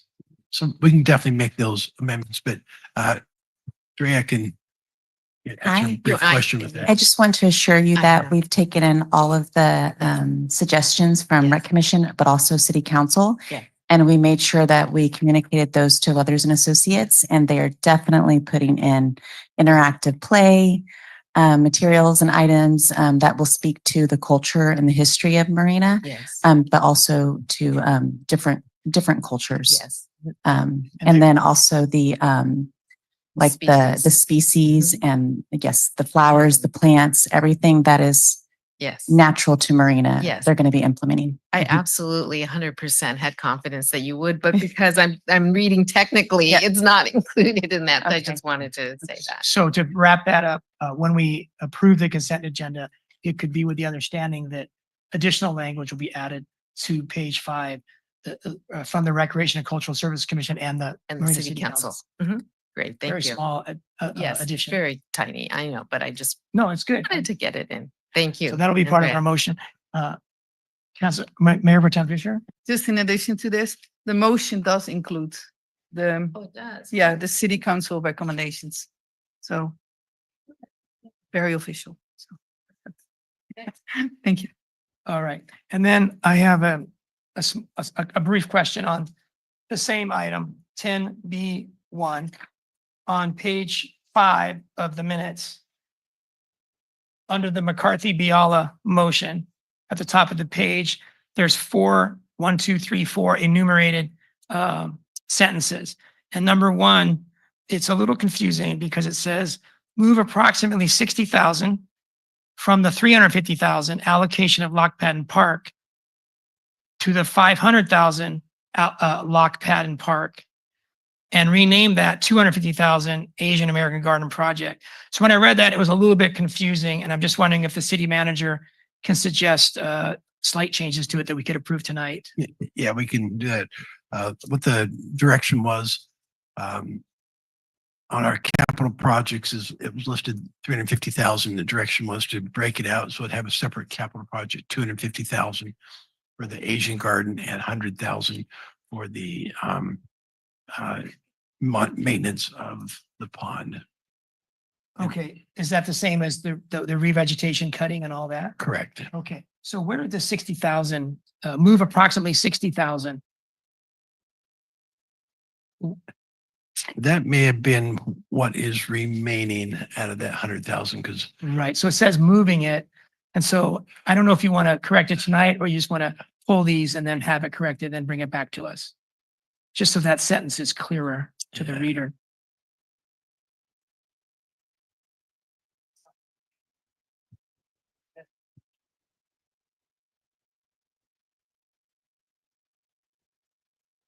yeah, let us come back Okay. and clean that up. So we're going to we're going to table 10B1 if there's no objection from council, so that that one sentence can be modified as necessary. Councilmember McCarthy. Thank you, Mayor. Just kind of a procedural question. I know we've already pulled 10 B2. Can we hear that before the short-term rental item? Because I may not participate in that item. Yes, we can hear that right after the consent vote on what's remaining on the consent agenda, Okay. if that's your preference and council's preference. Just to wrap it up and get it behind us. Okay. It's kind of fresh on our minds. Okay, And then I have more. Okay. Let's go to the next item. Yeah, 10 F5 is the flock items. Just maybe a brief question for the chief. Fully support, as I've said time and time again. 2 questions. One, are you aware of any complaints, either internal or external, legitimate complaints about the use of our existing flock program? Not aware of any complaints whatsoever. Okay. And then 2 is, I know I had asked some questions around the June timeframe about kind of some of the additional features they offer. So I'm coming to understand that they offer features such as crash detection, right? You can see where a crash is within the city before anybody else knows. They apparently have some feature that can tell if people are yelling on the street. They have gunshot detection. They have fireworks detection. So my question is, I would very much support those. And I'm wondering if you think there's any value in going back to Flock and negotiating the price for those, or getting a quote on those, or is this request urgent enough that you'd like to see it approved tonight? This request is urgent because we're setting up some gaps in our city that we do not have. The features that you're describing, once the cameras that we're asking to add to our complement of cameras, those features can simply be added on as an enabling feature. So Okay. we can add those anytime. And I have had those discussions with them. The shot spotter, as they call it, is very, very pricey. And I don't know that the return on the cost is worth it for us. Okay.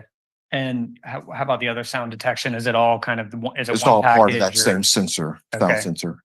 Yeah, it's, Okay. we're talking almost $30,000 just for a mile of coverage. Okay. All right. Well, that answers my question. Thank you very much. And then, Mr. Mayor, moving to, Can I ask a question on what you just talked about? He asked if there's been any complaints with the flock cameras. And I'd like to ask you a similar question. Have there been any compliments or, approvals? I'm not saying the right words, but any positive comments regarding these cameras? Yes, probably at least once, maybe twice a month, we get compliments, not necessarily from the community because they're not always aware of that unless we publicize it on our social media.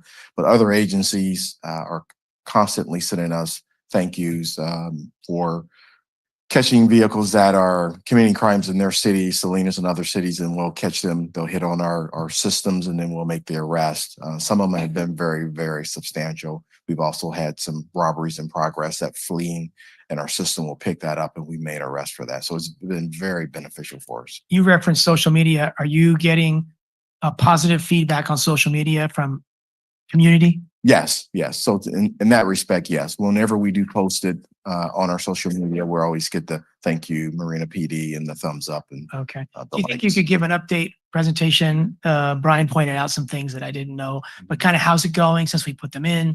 You know, what's the update status, not status, but what's the update performance that you've seen so we could be Sure. updated? Because it was a novel step. It's been in place now for maybe a year and a half. Correct. And it'd be nice to get an update sometime when you're free of other things. Sure, not a problem. Thank you, Brian. Thank you, Mayor. And as before I go on, I'll just reiterate my strong support. And I think that not only does it benefit our residents, but it shows that we're good community partners with Seaside, right? With these other entities that have flock, because it kind of works together, right? When somebody flees to us or somebody flees from us, we Right. can work with them to solve crime. So I appreciate what you're doing there. Absolutely. Thank you for the support. And my last item, Mr. Mayor, 10G4, just kind of a brief question, maybe for city manager, is that I know we had talked about doing some of this. This is the sidewalk hazard removal program. I know we've talked about doing some of that work already, and I can't remember, did we approve additional funds or are we approving a contract for work that's already been done? Yeah, so this is for shaving the sidewalks. So this will be the contract for that.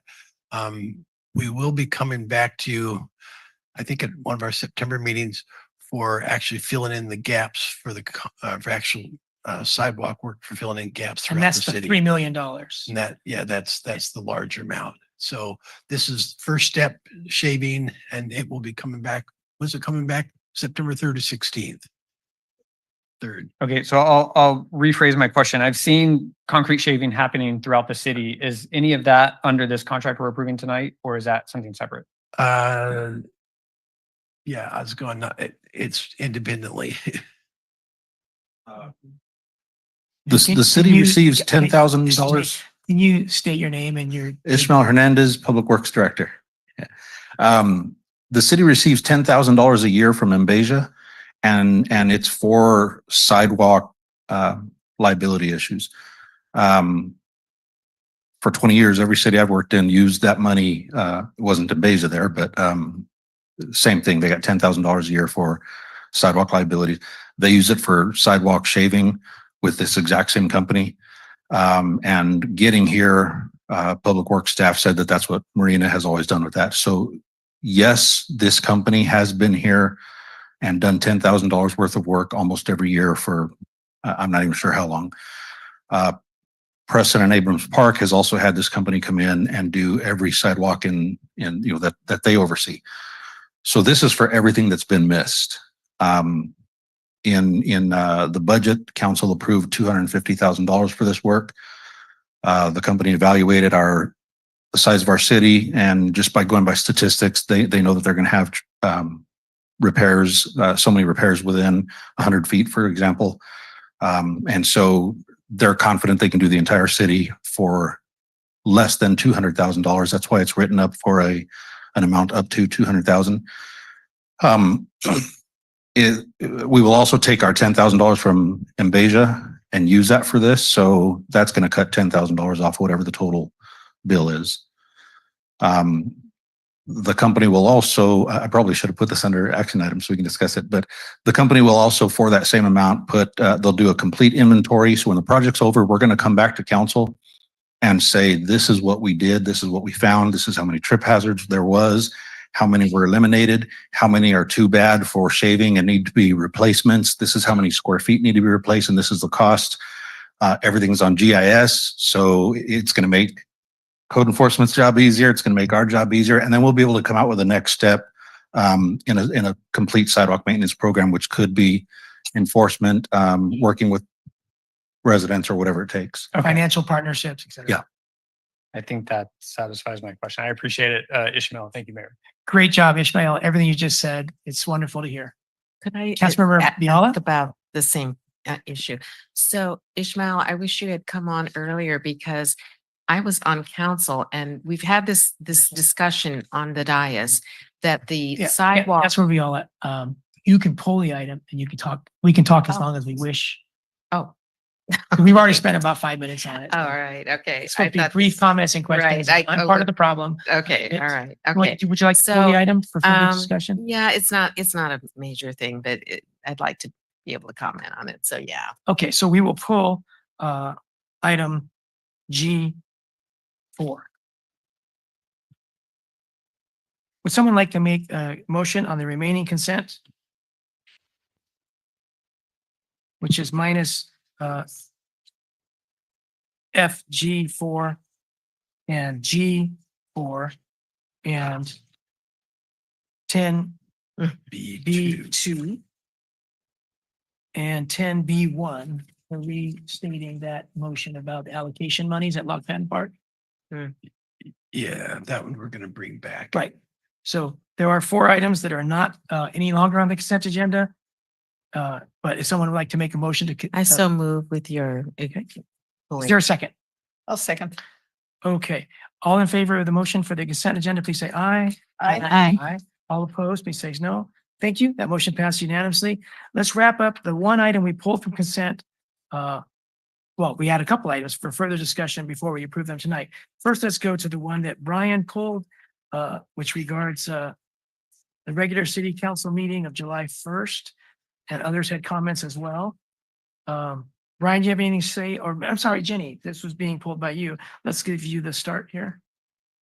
Sure. Thank you, Mayor. So under the Lock Patton minutes, numbers 1 through 8, it says city position on notice of exemption, city position on MOU, city position on 2005 master plan, city position on the lead on the Isaac. So what is the city position? And so I would like those clarified in 1 through 8. Okay, so now under discussion, I too would like them clarified. And I think the most accurate way to clarify them would be to attach some language that explains exactly what the city position was. Yes, I would suggest, let me bring it back to the next meeting and we'll go through the minutes and we'll put very clear what the city's position are. And so if that would work. So essentially I think. So we're gonna rehear it then. Right, so essentially city manager, but we're not going to reconsider our positions. We're just going to clarify what they were for the minutes purpose. Okay, so who's gonna watch the video and? Staff.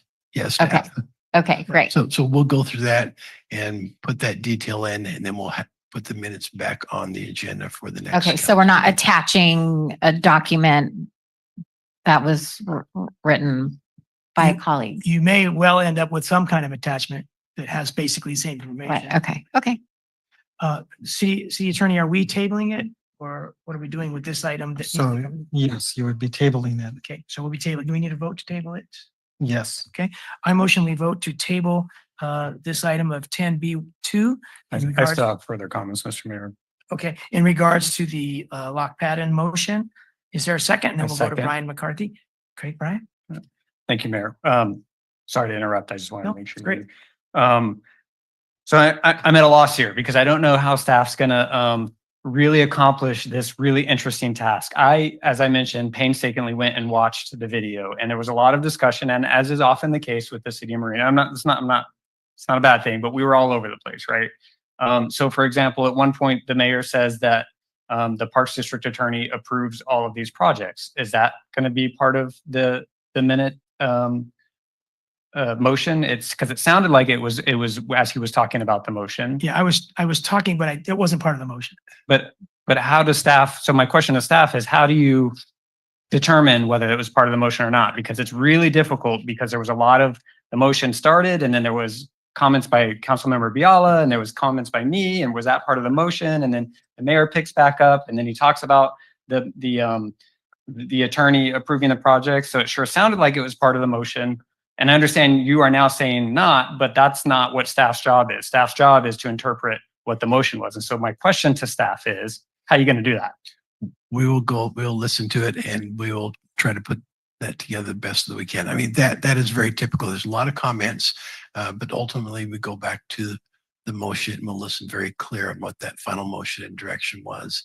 And a lot of times the motion, we have more direction clarity on the motion from the comments, but we won't put in all the comments if they're not related to the motion. Thank you. And so I know we're tabling this, so I'm not going to go on endlessly, but I will make the final comment that as a council, and I think this is relative to this item, we've kind of had this issue, and many councils do. It's not unique to us, but we need to try to do better. I think we need to try to have more effective meetings that are more concise, and our motion making process needs to be refined so that we don't have these discussions. And I'll leave it at that. Thank you so much, Mr. Mayor. Thank you. And the time to make motions clear to everyone's satisfaction is before we vote on them. So when the chair asks if there's any final comments or questions before we go to a vote, that's a good time to say, whoa, this is very confusing. Can you please read the motion over again so we know what we're voting on? In that case, I asked, would anyone like me to read through these 9 or 8 points one more time? And it was like, no. And so we voted on the motion at that time. Well, also it was like midnight. It was really, really late. Yeah. So I think everyone was tired and all that too. And we all cities sometimes have very late meetings. Yeah. Okay, let's go to Councilmember Biala. Yes, and it was also not just a long meeting for us, but we had people wanting to speak and then we started at 10 o'clock. So just for edification. Also, I want to say that on the points that where it says city position on, number 5 says city position on MPRPD legal and or other concerns. And I do recall that the city attorney talked about there were no deed restrictions on lot number 43. So I hope that that was the place where we did it, because there's no reference to the deed restrictions. So I think that was number 1, city position on the notice of exemption. No, the NOE is different though than deed. Okay, good point. So staff will look at that. Okay, great. Okay, just as long as that. Okay, and then on the same item, I just want to have corrected for the minutes 4 names, and the Asian names are more difficult than the regular names. But I think that when we just say the first name or you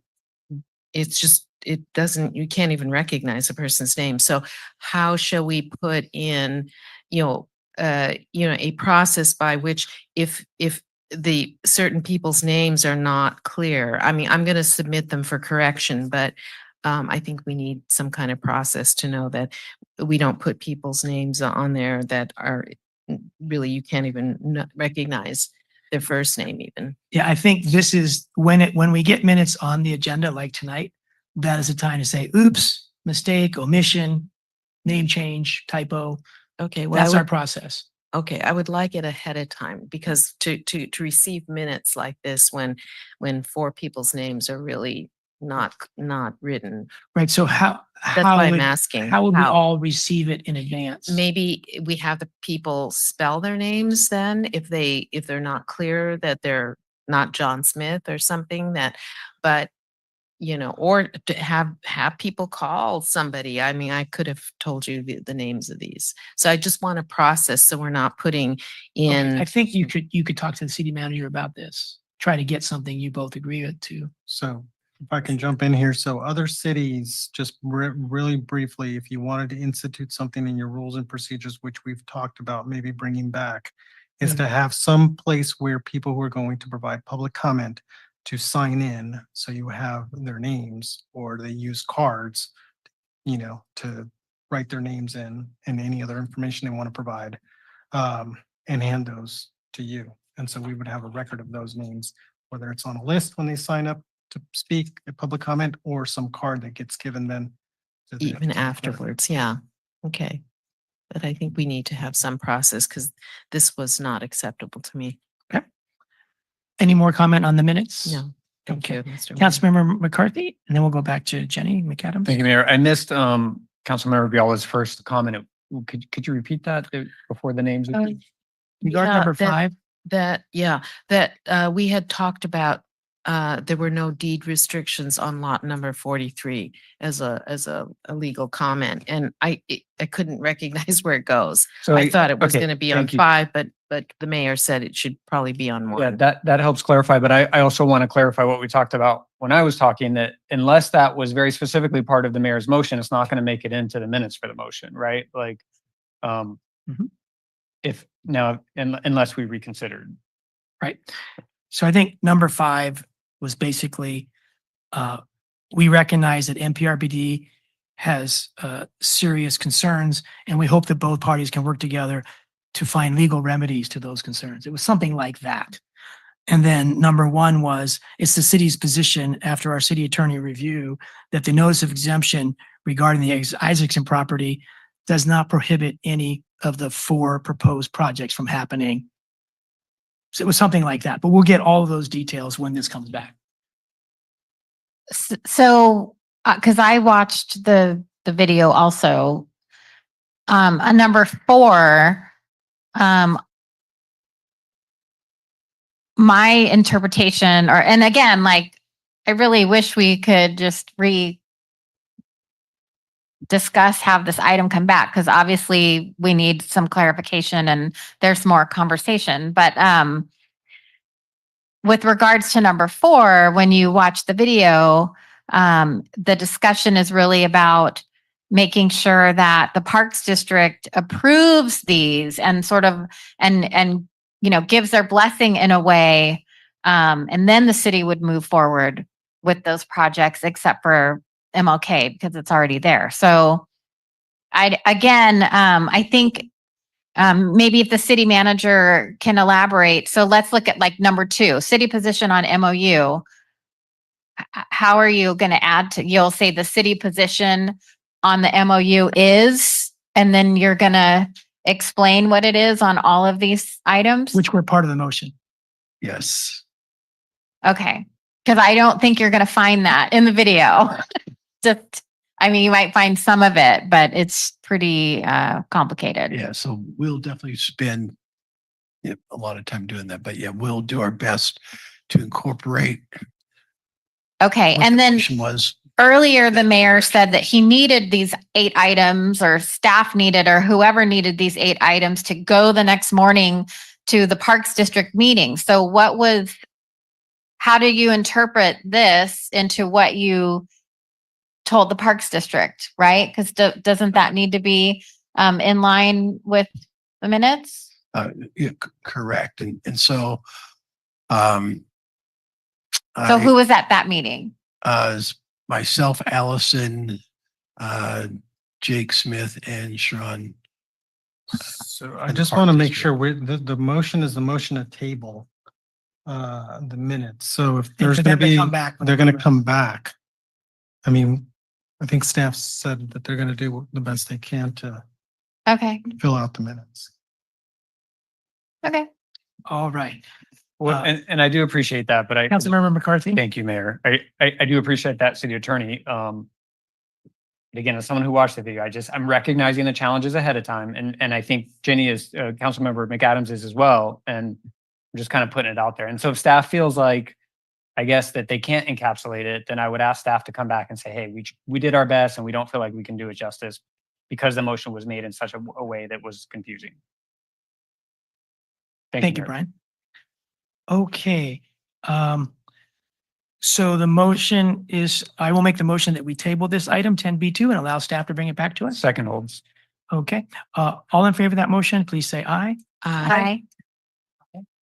Okay. And then the other one that we pulled, Kathy wanted a little bit more discussion on item G4. 10G4, which regarded sidewalk inspection and trip hazard removal services not to exceed 200,000. Yes.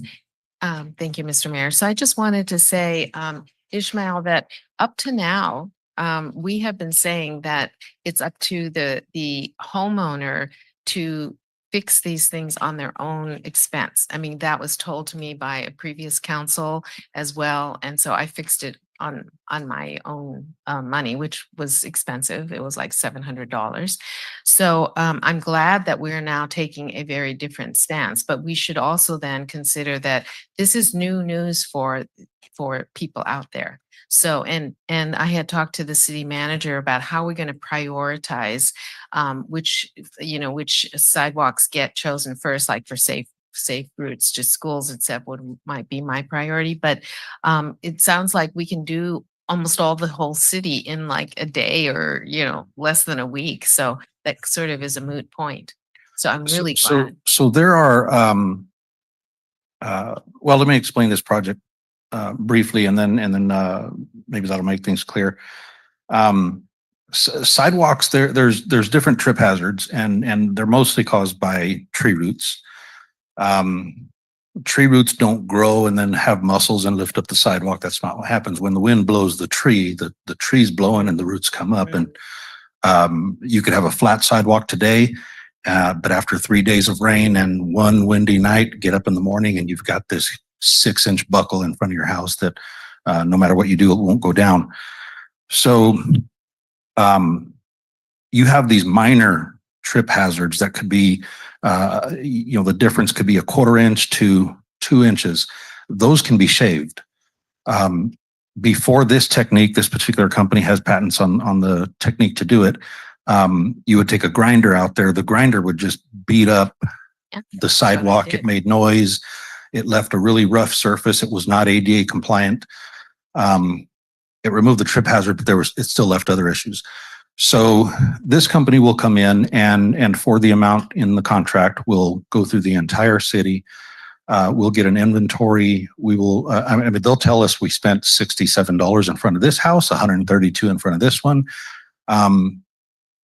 It's just a fast process. I've been working with this company since the gentleman and I were talking. It's probably been 18 years that we've been doing projects together, and they just do a great job every time. Ishmael, I wasn't questioning that at all. Oh, yeah. I mean, I just wanted to point out that this is really great that the city is doing this, but not everybody knows it because we've been telling people, and I've been told that it's my responsibility, even though I don't have ownership to it, that it's my responsibility. That's confusing. It is the homeowner's responsibility to maintain their sidewalks. For us to enforce that, we'd have to send our code enforcement officer out there. She could spend $300-400 in labor just to enforce that and get them to do it. It's a huge headache when maybe the sidewalk shave is $67. Yeah, exactly. And you do it so much cheaper than what a Correct. homeowner will do. So Yeah. thank you. That's all I was Okay. saying. But I want to make it clear, the responsibility still is the homeowners. That is not changing. But with the budget, the council allocated funds so that we are doing this citywide, but it still does not change that state law, and it still remains the homeowner's responsibility. Okay, thank you for that clarification. Okay, thank you. All right, Mayor Pro Tem Fisher. Yeah, just additional question. So anything that cannot be shaved, that needs more work, the homeowner will get a notice about that? Well, at the end of this project, we will have an inventory. We'll know how bad the problem is. We're going to bring that information to council and ask for guidance on how you want to resolve that. There's a lot of different programs. We can do cost sharing programs with the resident. If the resident uses our contractor, we pay for it. They make payments to us for 5 years or something like that for their half. There's just a lot of different things that we can do. Tonight's item is like chapter 2, and that's chapter 6. So I'll wait for part 2. All Thank you. Okay, I'll motion that we approve 10B1 at, 10G4 regarding the sidewalk. I second. Shaving. Any questions or comments before we go to votes? All in favor, please say aye. Aye. That motion passed unanimously. Thank you, everyone. It's only 8:30 and we're already done with our consent agenda. But we have NH1 too. Oh, one more.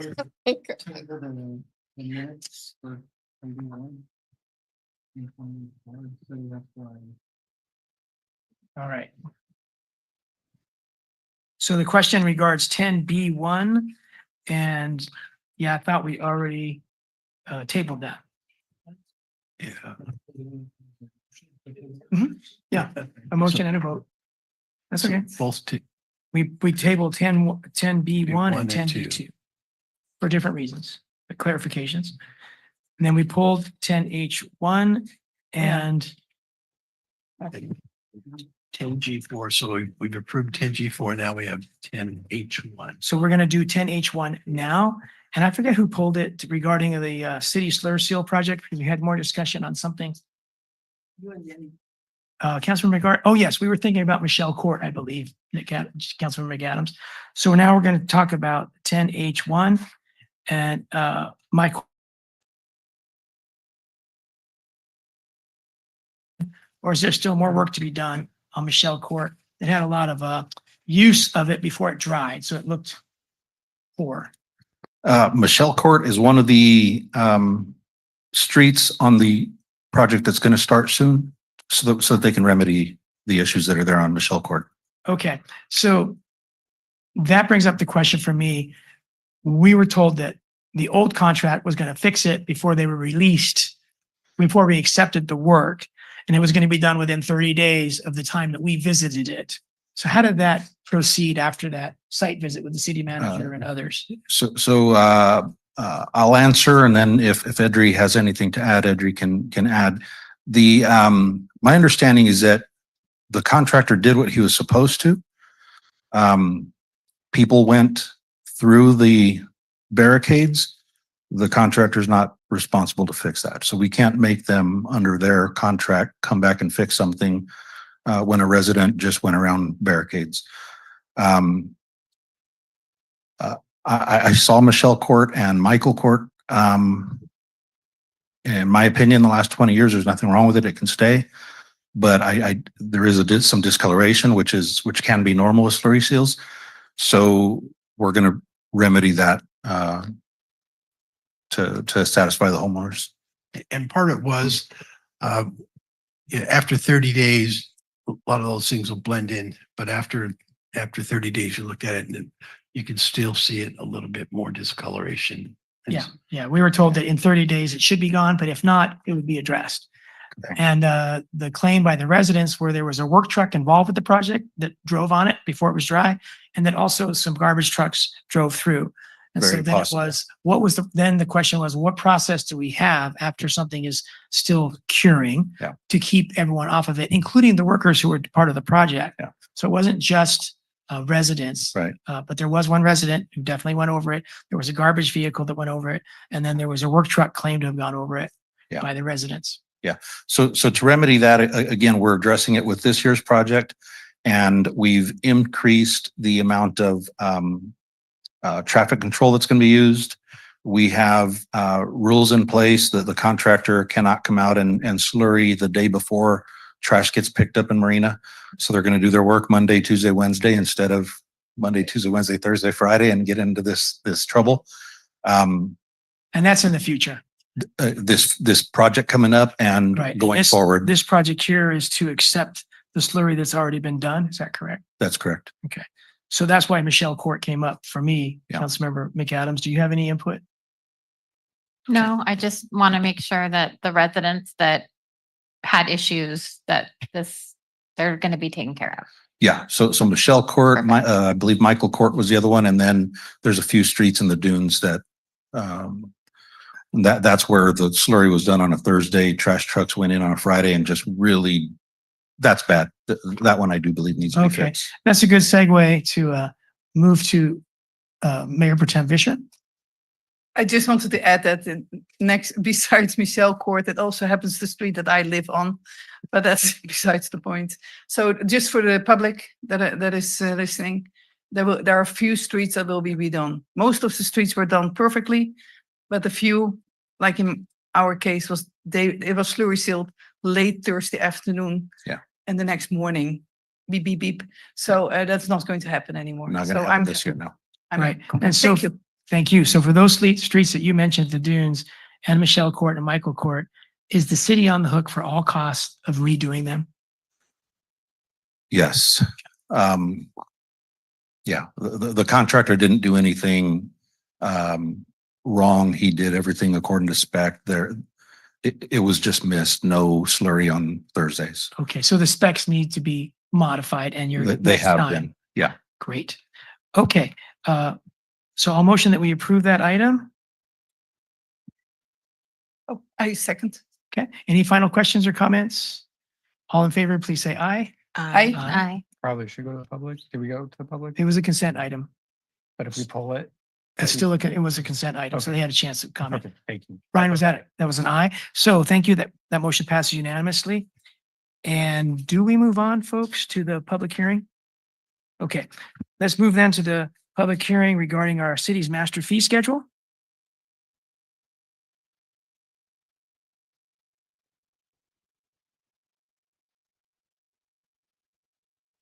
Good evening. It'll be just a moment while we queue up the presentation. And Tori, could you state your name and title?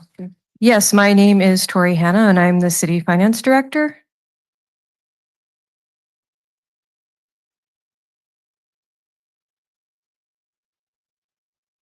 And this item is relation to fees. In the prior fiscal year, the city conducted a comprehensive fee study, which looked at those fees that provide a benefit to individuals or groups. As you can see on the chart, some fees such as basic police and fire, park maintenance and street maintenance services, they provide a global benefit to the community. And those are primarily funded through tax dollars. But there are some services like building permits, planning and zoning, site plan reviews and engineering reviews that benefit particular individuals or groups. There's also a hybrid where recreational and cultural services benefit both the community and it also has a benefit to some individuals or groups. So part of this study was to identify the cost of providing the services, including overhead, and it established the maximum fees that could be charged to the individuals. And the city cannot charge more than the amount that it costs to provide the services. However, the city has the flexibility to charge below the amount. One of the reasons why these studies are conducted is to maximize cost recovery estimates for those that provide benefits to individual groups and minimize the use of tax dollars to subsidize these services. The city is targeting having comprehensive fee studies every 5 years. And really the difference between a comprehensive fee study is that they look at the complete analytical fee structure, they interview the departments, ask for time estimates, additional equipment, assumptions that may go into the cost, and they account for different changes in personnel or restructuring. Most cities target a period of every 5 years to have a comprehensive study done. And then the interim, they usually provide a methodology to update the fees for cost of inflation, cost of living increases, salaries are one of the key drivers within the fee study because there are personnel costs associated with providing the fee. And then also, if you update on an annual basis, it could be a gradual increase rather than after the 5th year and a study is done, you'd have a significant increase, whereas gradually along the line, the fee is going up over time. So some of the typical adjustment factors are the consumer price and index or known salary increases. What the study included within your agenda packet is the first exhibit, Exhibit A, is the current fee structure, and Exhibit B, which builds upon the fee study, applies a 2.7% CPI change to select fees, and those are the majority of the fees that are within the schedule. Some of the exceptions are recreation memberships, which were adjusted based on market, and our recreation and cultural services director looked at some of the different cities and arrived at some changes in just the membership amounts. The rest she thought would be relevant to hold constant. Then some fees that are external to legislation that are based on valuation because the valuation will go up and the fee will be adjusted accordingly have remained the same, as well as those that are based on the actual hours and cost of service. Within that Exhibit B, there are some new fees. They should be highlighted within the schedule. One is a building training fee. The city historically has had this fee, but it dropped off several years ago, so we're adding it back in. We did have the consultant look at the percentage, which is, I believe, 2% of the cost, and that fee is just added back in. We have not used it, but it is something that the department really wants to recover. And inspections for new sidewalks, it's just a changing in the terminology to indicate that it is only going to be charged on new sidewalks. And then a new shopping cart containment plan review.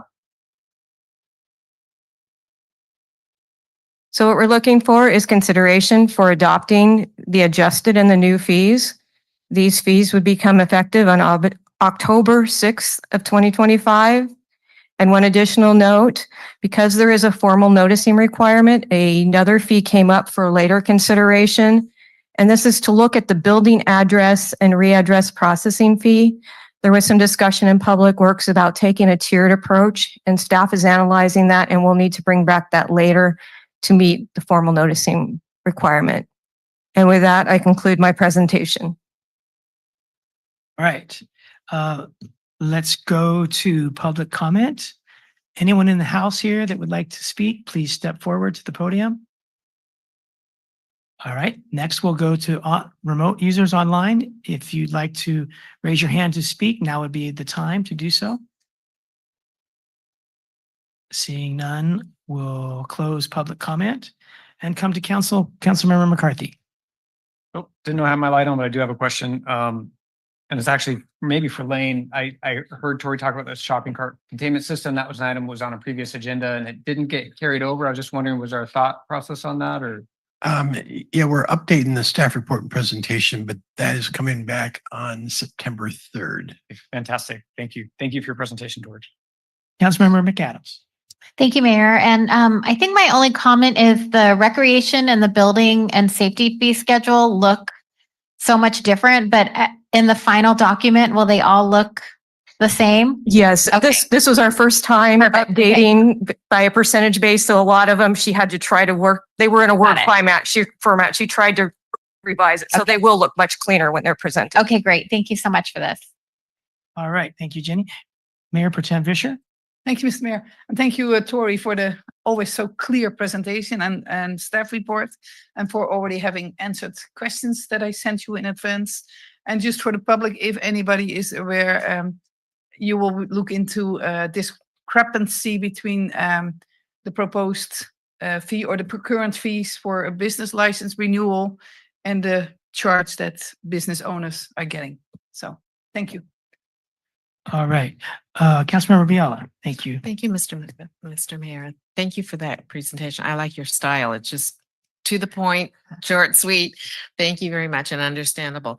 On this, for the fees, in terms of our budget, can you tell me, not so much for the global individual benefits, but the individual group benefits, how much is that to our bottom line?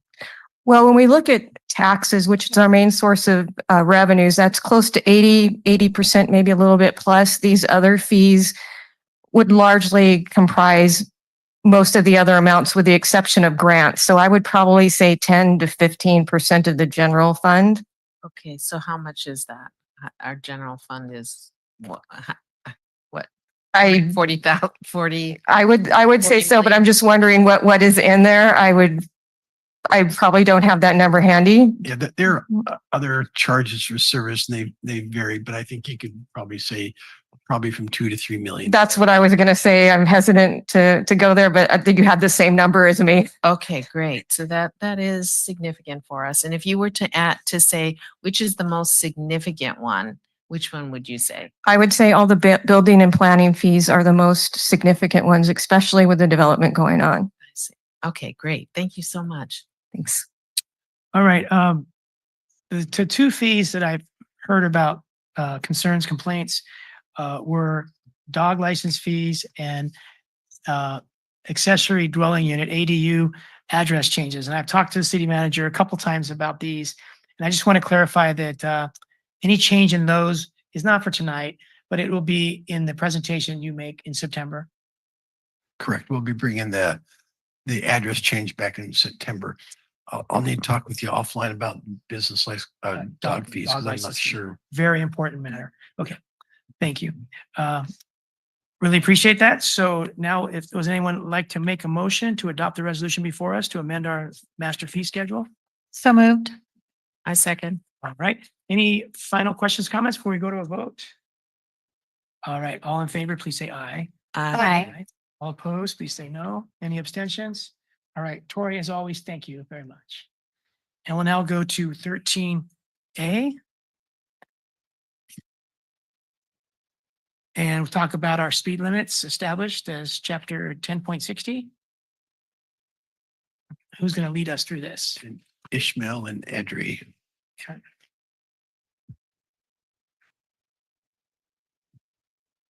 Thank you, Mayor and Council. Ismael Hernandez, Public Works Director. As you know, this speed survey is something that has to be done every 5 years. It's the thing that gives us or gives our police department authority to use radar to enforce speeds. There is federal law, state law. It's very consistent. 85th percentile establishes speeds. In California, there's a couple laws that allow us to take the 85th percentile and either round it up, round it down, an additional 5 miles an hour for certain criteria. And so we've done all that before. If I can just make a quick point of order, Mr. Mayor, and I think this is maybe what you're talking about over there, is that this was an item that was pulled. So instead of making Ishmael regurgitate the excellent stuff that he's already shared with us, maybe we can just, I think I had pulled it. Maybe I can just share some of my. Yeah, and I'd like the city attorney to clarify what we were just talking about. Okay. So this item is a second reading, but it was pulled for discussion. If there are any changes tonight to this ordinance, then that would constitute the first reading and it would come back for a second reading, which would be on consent. So. Okay, so let's, if it's okay with you, Ishmael, Sure. we'll move to Councilmember McCarthy, and then you can jump in when we need Yeah. more input. Just, didn't want to interrupt you, but in the interest of time, I think. Actually, I appreciate it. Okay. Yeah, so, I pulled this item for a number of reasons. One, I was hearing from the public that they felt like they didn't have an appropriate amount of time to explain their concerns. Unfortunately, when it was polled, it's been kind of put on agendas a number of times, very late at night. I don't anticipate, doesn't look like there's anyone in the public that is going to speak on this item tonight, which is unfortunate because there certainly were folks that were reaching out to me. I think I'm just going to bring up a couple points and then hope that, we can hear from everyone else and move to a vote pretty quickly. But one is that one thing that wasn't talked about was, I don't think, AB 43, which is a new legislation that allows a reduction of speeds in a downtown area. And San Rafael, Oakland, all have really cool dedicated web pages on their city website where they articulate their plans to lower speeds in their downtown plan. Not something we talked about before, by the way. I'm just kind of dropping this on all of you for the first time tonight. Might be nice if our city kind of looked into that. I think we have some zones that might benefit from that. The other thing that I've just kind of reflected on since we heard this first is, I kept hearing this, well, we can't enforce speed limits if we don't comply with the speed survey. And I'm just kind of trying to better understand exactly what that means. Does that mean literally we can't write a ticket, or we can write a ticket, but it could get thrown out in court, and it may not get thrown out in court? I don't know who would be best to answer that. Chief Hopkins can do that. Chief Hopkins, Marina Police Department. No, your question is very valid. What it means is if the speed survey is not validated and adopted, accepted, then we cannot run radar, which means we can't issue the ticket. If we do issue the ticket, it will be thrown out in court. No ifs, ands, or buts about it. It also jeopardizes any other criminal activity that we may find in that vehicle. If they have a unregistered firearm or something of that type, we would not be able to arrest them for that, because the stop itself, based on the radar stop, which is invalid, would also prevent that prosecution to go forward. So there's a lot of ripple effects from that. But the basic question is, yes, we would not be able to write the ticket, and we cannot write it. So we would not. Okay. And I'll just close by saying, I still think that there is room to look at this, but I'm good enough at reading the eyes of my colleagues to know that it's unlikely that my friends up here on the dais are going to want to do anything different. So I'll leave it at that and hope that, when we address this again in 5 years, that, we might have a different outlook. Thank you. My memory is when we talked about this, we spoke at length about maybe a couple streets, we would risk the risk of what we just heard. And I supported that. And the majority clearly was, no, we don't want to go down that road. I think that was Marina Heights Drive, or a couple of streets near Marina Heights, where I thought we could have lower speed limits that weren't approved in the correct industry standard way. And we would risk not writing some citations, but we remember that conversation. So that's why I think tonight we're kind of glossing over it with our eyeballs, because we did discuss it at length and come to a decision that I don't think anyway, yeah. So thank you very much. And so Brian, would you like to make a motion here? No. Maybe we'll get him to second. Go ahead, Kathy. Yeah, thank you, Mr. Mayor. So this doesn't have to do specifically with the traffic speed issues, but for example, I know we talked about enforcement with radars and all of that, but I every day, multiple times, I'm going down Rheindaler near Del Monte Boulevard, and I noticed that people routinely go 30, including myself. Unfortunately, I have to kind of jolt myself and say, whoa, but going 30. So, and that is a school area too. But I started to notice that there's no signs except one very near, like Crescent Street. But the whole long length, there's no signs and I had mentioned this the last time this issue came up, that in another city, they would put like 25, the number 25 when you're driving, you see that, because you're looking at the road, you're not necessarily looking for the signs of the, the traffic signs. So I hope we consider those kinds of things. And that's kind of a little separate, but it has to do with enforcement of these kinds of limits. Yeah, that is planned for this year. We're going to start doing that. Great. Okay. Thank you. So Ishmael, it's a great point you two are talking about. Does that mean on streets where we get a lot of speeding complaints like Messenger Drive and Carmel and Beach Road and Raindollar Avenue, that you would put the speed limit painted on the street, and then you'd have to maintain that every couple of years? Yeah, so I was just going to say, we don't want to do it everywhere. It could take 2 months just to repaint them all every other year or so. But yeah, we definitely want to do it on roads where Raindollar, for example, I think there's a section that's 30 and a section that's 25. It's confusing to drivers, so that's a road that we would do it. We would try to limit it to arterials and collectors, painting numbers on the road. I did work in one city where we did it in a residential neighborhood on one road only, because it was a long road in that neighborhood, and that's just where they had the highest speeds. So yeah, all right, we'll do what we can, and I'm sure it'll be an ongoing project that we'll all work together to get done.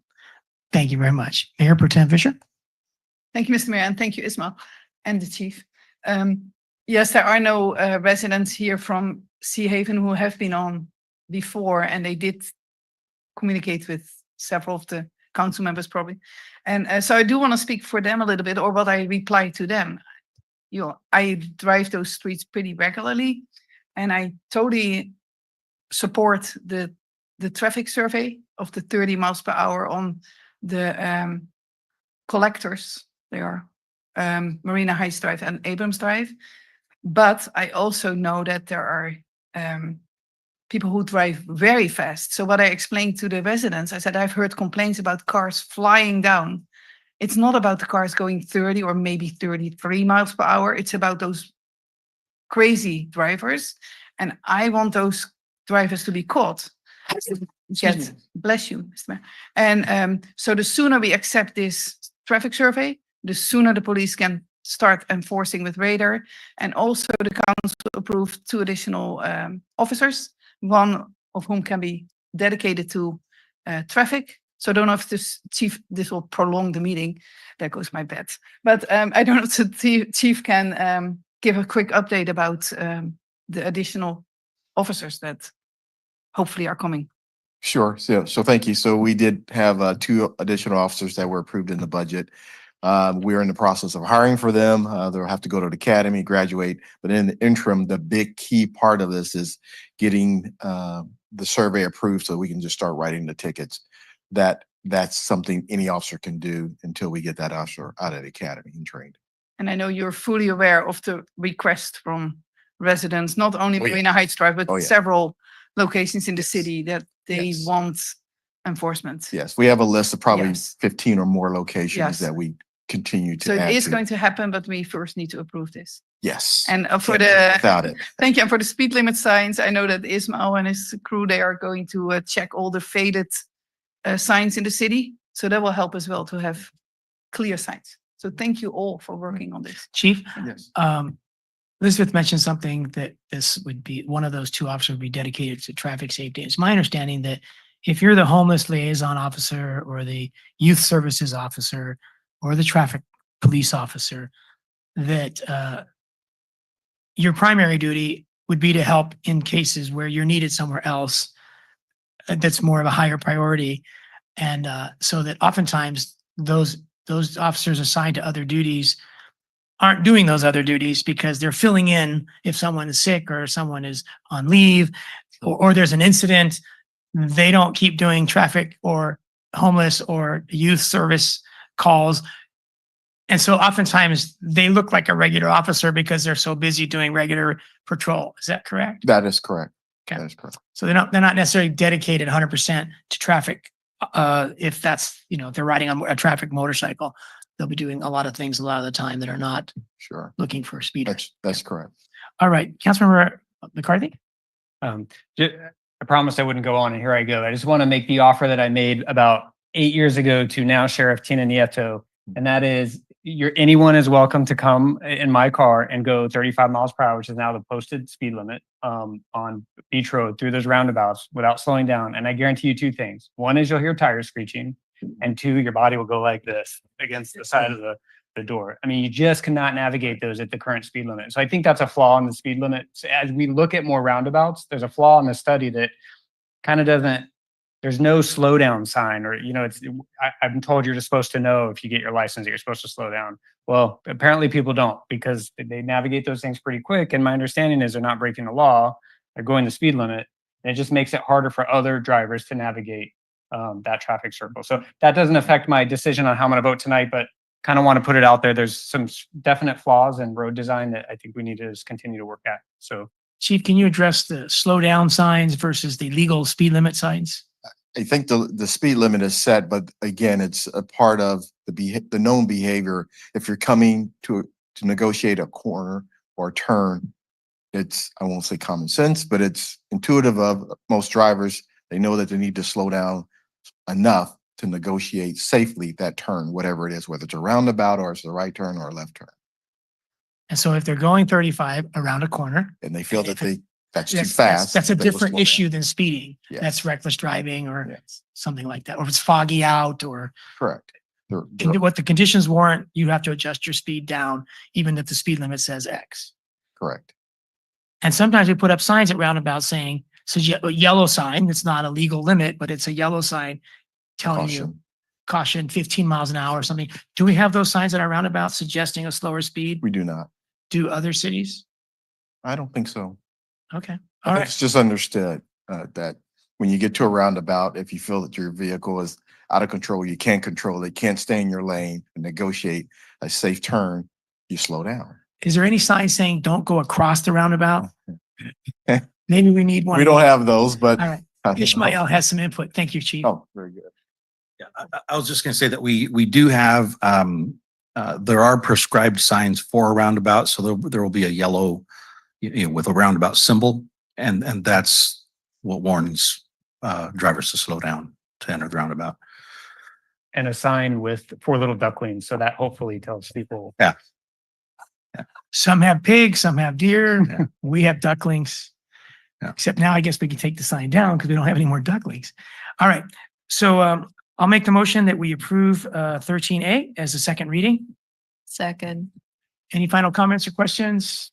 All in favor, please. I'm sorry, Councilmember Bishop. Not so much about the motion, but when you start talking about roundabouts, I'll speak. So yeah, I wanted to say the speed limits are, I tell people it's the maximum. It's not the minimum.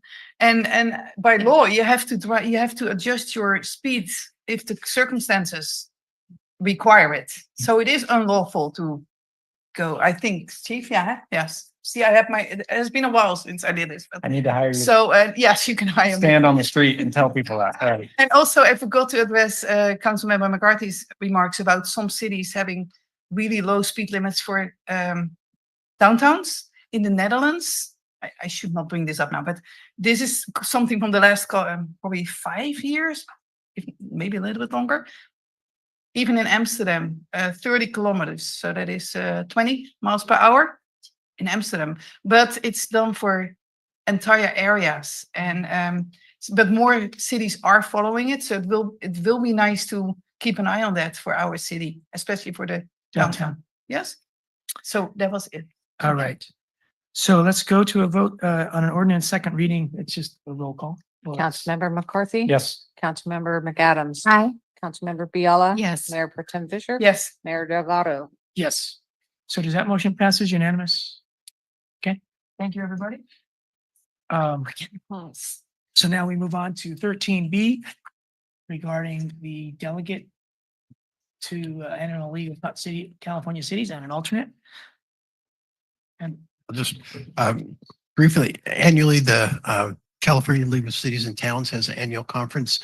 Part of the annual conference is a meeting of delegates, and they vote on policies. And in order for us to have a delegate, the council has to approve a resolution approving that delegate. And I believe, we're sure, Councilmember McAdams is registered for the conference, and I'm not sure if anyone else is registered at this point. And so for us to be able to vote, we need to appoint a delegate. I motion that we appoint Councilmember McAdams. I second. Okay, any further, well, the further comment question would be, what about an alternate? If there's no one else going, can we forego the alternate? Yeah. Go ahead, Councilmember McCarthy. I would suggest that I be considered the alternate if no one else is, at least so that we have one on record. I don't know that I'm going to be able to make it, quite frankly, but if we're voting and no one else wants it, if someone else wants it, please speak up. But So is voting required to be in person? Eh? It cannot be done remotely? Yes, it's in person. So I hate myself for saying this, but I know Councilmember McCarthy heeft, I'm starting to speak Dutch, Wednesday, sorry. He's having other commitments coming up, eh? So you're pretty I don't sure you think cannot I'm make it, yeah. and I might be in a better position to make it if it's necessary. So I'll volunteer for that. If it's okay with you, Brian, I'll Yeah. modify the motion that Mayor Pro Tem Vischer be appointed the voting delegate alternate. It's a second hold. Yes, it does. Okay. Any further? Let's go to the public. I should have done this first. Anyone in the public in the room would like to speak? Please step up. All right, seeing none. Anyone online, please raise your hand if you'd like to speak to this California Cities appointment. Not seeing any hands going up. We'll close public comment. All in favor, please say aye. Aye. All opposed? All right, that motion passed unanimously. We move to our last item, 13C, to consider strengthening the city's short-term rental. And this should by design be a short discussion, whether we want to bring it back for a deeper dive or not. And I'd like to extend our invitation to Councilmember McAdams to discuss this because it's her initiative. And before we get started, I have a procedural questions that involves my participation. I guess for the attorney, I would ask, in your opinion, if you had a short-term rental or were likely to have one, would you encourage recusal? I would say that for both of those, yes, I would encourage recusal. Okay. And this is a little bit of an interesting question, but if you have ever rented any space that you own for less than 30 days, whether it was on Airbnb or just a college student or someone that you took in by our code, I believe that's considered a short-term rental. Would you also recommend recusal or? If there were facts to suggest that that was occurring, yes, and you were subject to the short-term rental ordinance, then yes. Okay. And my final question is, and this is more of a procedural question, but if a majority of the council recuse themselves, what I know there's this provision called legally required to participate. Can you just explain a little bit what that is and what that looks like? So yes, if more than a quorum of the council were to be conflicted out of voting on a particular agenda item, then essentially there's a rule of necessity saying then that no one would be conflicted from participating in that agenda item. And I think I could be wrong, but I think that the state procedure of FPBC requires like to randomly select one, just the minimum amount required for a quorum. So if there were 3 people that had to recuse themselves, we would somehow have a process to randomly select one person to come back. Yeah, I haven't looked at it recently, but that, if that's your recollection. Okay. With that, I'm just going to say I am not going to participate in this decision. I'm not formally recusing myself. I honestly need to just give some more thought. So I'm just leaving for the night, and I will leave it at that. And I wish the council the best of luck. Thank you. Thank you very much, Councilmember McCarthy. And as soon as Brian steps out, we'll give the floor to Councilmember McAdams.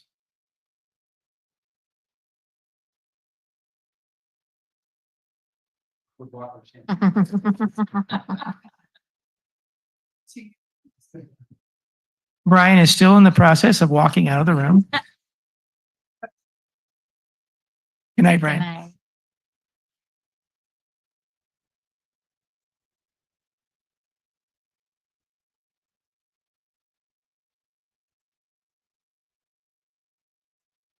So thank you, Mayor.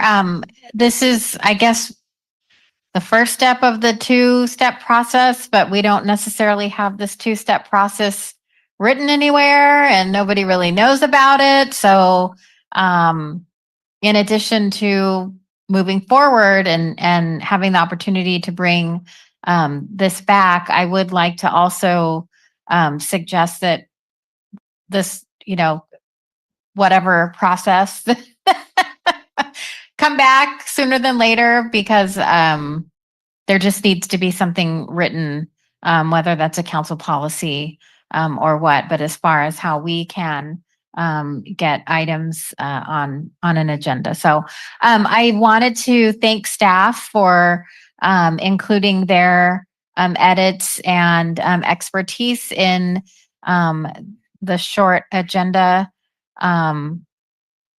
packet. And for me, something that I've noticed, I have a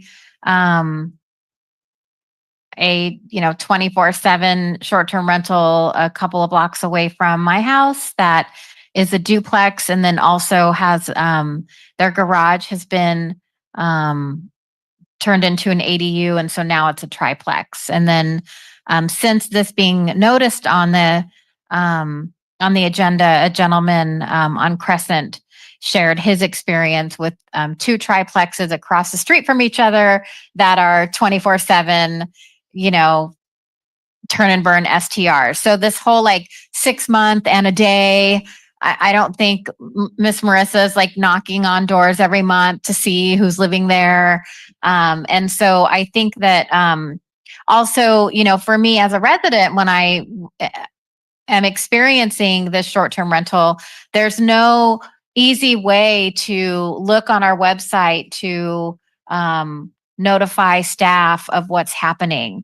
And I was told, oh, we'll just email code enforcement. Well, if it's not, I'm a council member and I happen to have Marissa's email. If I don't, I'm a general member of the public. I have no way to share my concerns. And the gentleman who did email this last week said, oh, for the most part, they're fine, except the occasional fireworks. So how does he report that? So I think if we're going to continue with the short-term rental program, there's some key elements that are missing that can be, help improve the program. And so I guess we're just making a motion to formalize this and bring it back on the agenda. So I'm happy to make that motion. Okay, let's go to Councilmember Biala. Thank you, Jenny. I was going to make the motion. Okay, I think that bringing this back to discuss the 4 items you list here, 1 through 4, and any other related topics to short-term rentals that others want to talk about as well. I think the motion should enable that to happen. Whether or not we direct staff to cease the STR program would be discussed. So this is, to me, it's like a request that the city council at a future meeting discuss these 4 suggested actions. And I would say the motion, if the motion maker could also say, and other issues that might come up during that meeting, not just these 4. Okay. Does the second hold on letting other council members also have some? Absolutely. And our city manager has some input here? Yeah, and just provide you a brief update. Our staff has been working for about 6 months now on bringing back some amendments to the short-term rental ordinance. They will be bringing it back September 3rd or 16th. They'll be bringing back to the 16th. We'll definitely can incorporate, we'll talk about these things as well as other things. We're looking at state law. Great. So these will be part of the staff report and part of the discussion that we plan. Guido, can you say your name and title? Guido, Community Development Director. So I just want to understand, I thought we had talked about getting some feedback today and then going to Planning Commission September and then coming back to Council October. Is that? Oh, that's right. We're going to Planning Yeah. Commission first. If we're but- making edits to the zoning code, then. Correct. So we were hoping to get some feedback and then, Well, or, we're getting the feedback that we need. Okay. This is all part of that first step process. So I think our feedback is continue what you were doing and ensure that these topics and the ability to bring up other topics are covered when we talk about this at the council level. great. Yeah. So September 25th, the Planning Commission, and then in October. Yeah, now I think it might be smooth also, Councilman McAdams, if you think for the planning commission to consider these 4 items as well. Absolutely. Great. Perfect. Thank you. Okay. Second holds. Second hold. So let's go to public comment. Anyone have public comment on short-term rental? Desire to bring this item back to council? Anyone in the public here, person? Seeing no one rise, we'll go to remote users. Anyone online would like to comment? Please raise your hand. Okay, we'll close public comment. Any final questions or comments before we go to a vote? Mayor Pro Tem Fisher? Just a remark. It's okay to talk about it, although or can say Just nothing. not too much in depth, but just. Can I just quickly say, staff might already be aware of AB 130. SB 346. There you go. So HOAs are kept at what they can. Oh, no, that's a separate, I'm sorry. Oh, that's a different one. So But it's AB 130 is capping what HOAs can Yeah. fine. That's a separate bill. That was in the mega bill that the governor signed on June 30th. The one affecting STRs is SB 346. So those are 2 different bills. So until June 30th or before June 30th, HOAs they could charge high fees for short-term rentals, daily fees that were increasing, and now it's capped. So it's capped at $100. It's not clear whether it's per event, per night, or per event. But even if it's $100 per night in our area, people will say, "Oh, I'll just pay the $100 a night, and I'll still make enough." So just as a remark, So you would like that topic included? I would. Well, the staff is aware. So just to say that it's even more important now for the city to really come with Exactly. and So HOAs are capped at that. Yes. Not the city. Yes. So that was. Those are all issues. Yeah, Yes. that was a separate bill addressed towards HOAs. Yeah. So until now, for the HOAs, you knew that they were taking care of it, but no longer. So Exactly. So thank you. All right. All in favor of that motion, please say aye. Aye. All opposed, please say no. Any abstentions? So that motion passed unanimously. Thank you very much. That's the end of our action items. We move to the Monterey County Mayor's Association. It met last Friday, but I had a doctor's appointment, so I could not go. And now we'll move to council reports on meetings and conferences attended. I'd like to mention that the Transportation Agency of Monterey County has a committee called the Rail Policy Committee. And I sit on that committee and we meet once a month and we talk about trains, rail service in Monterey County. And this time we met at Salinas at the new Salinas or the remodeled Salinas station. And they have a really nice sort of visitor center, historic museum about rail in Monterey County. And Congressman Sam Farr, former congressman, was there because he's now on the board of the Heritage Place, which is promoting train service improvements to Salinas to put Salinas economically in the center of California's economy.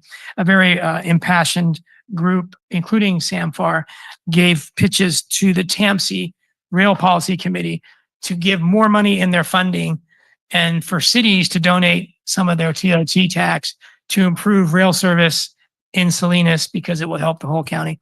Just to say that at this meeting, there was a lot of talk about improving rail service coming and going from the Salinas station, which has been vastly improved, but it's still considered one of the worst stations between here and Seattle. If you were to take the train, apparently this station in Salinas is the worst looking, the worst managed, and it's the low point in the trip from Salinas to Seattle. So that was kind of interesting and good to hear. I've been to a couple of meetings, homeless nonprofits that serve mentally ill people and homeless people and drug folks with drug abuse issues. They include the Interim Inc. and Hope Housing and Sun Street Center. And I thank Councilmember McAdams for being involved to a great degree with organizations like that. There's a lot to do. And there was a couple of action items I thought that we could move in the city, and I'll be talking to city staff about that. And one is just ensuring that our liaison to the homeless, that our officer who's a liaison to the homeless, has all the information that's updated in a format that he can or she can impart to people who are living under trees and bushes in Marina to let them know that there's free showers, free laundry, and transportation that can get you to those places in Marina. I don't think most homeless people know that, and I don't think that they're told that when volunteers or city officials go to see them. It takes someone like Randy, our police chief, to go and visit these places as he did last month with Mayor Pro Tem Vischer and I, to understand all the services that might be available and then make sure that through the line that communication is provided to the liaison officer, and that officer trains or teaches the other officers who are on the beat when he's not or she's not. That was one action item. The other action item is that most of these homeless facilities require structured group hours, 10 or 20 hours a week, and that includes volunteer time. So we can get these people integrating more with our community who are in these programs and doing volunteer work. That's part of coming into the life they want to lead and improving their lives the way they want. And so I'm hoping that we can work out transportation and start to get more volunteerism coming from all of these facilities into the city of Marina, because I think we could use their help and it would sort of serve the intent of the programs. All right. Anyone else? Councilmember or Mayor Pro Tem Vischer? Thank you, Mr. Mayor. We usually don't get to this point, so I wasn't prepared. So on the 3rd of July, I attended the VTC 3rd of July barbecue, which was very nice. And 2 nights ago, Los Arboles Middle School, I finally made it to the school, and it was so nice to see it. And it was their kickoff, and wonderful. So I would like to thank the school for inviting the council. And if the other schools invite us, if I can, I'll go, because it's really nice to see, especially this school, how beautifully it had been remodeled. So thank you. Thank you very much, Elizabeth. Okay, so we are adjourned. Thank you, everyone. It is 9:15. Please note that.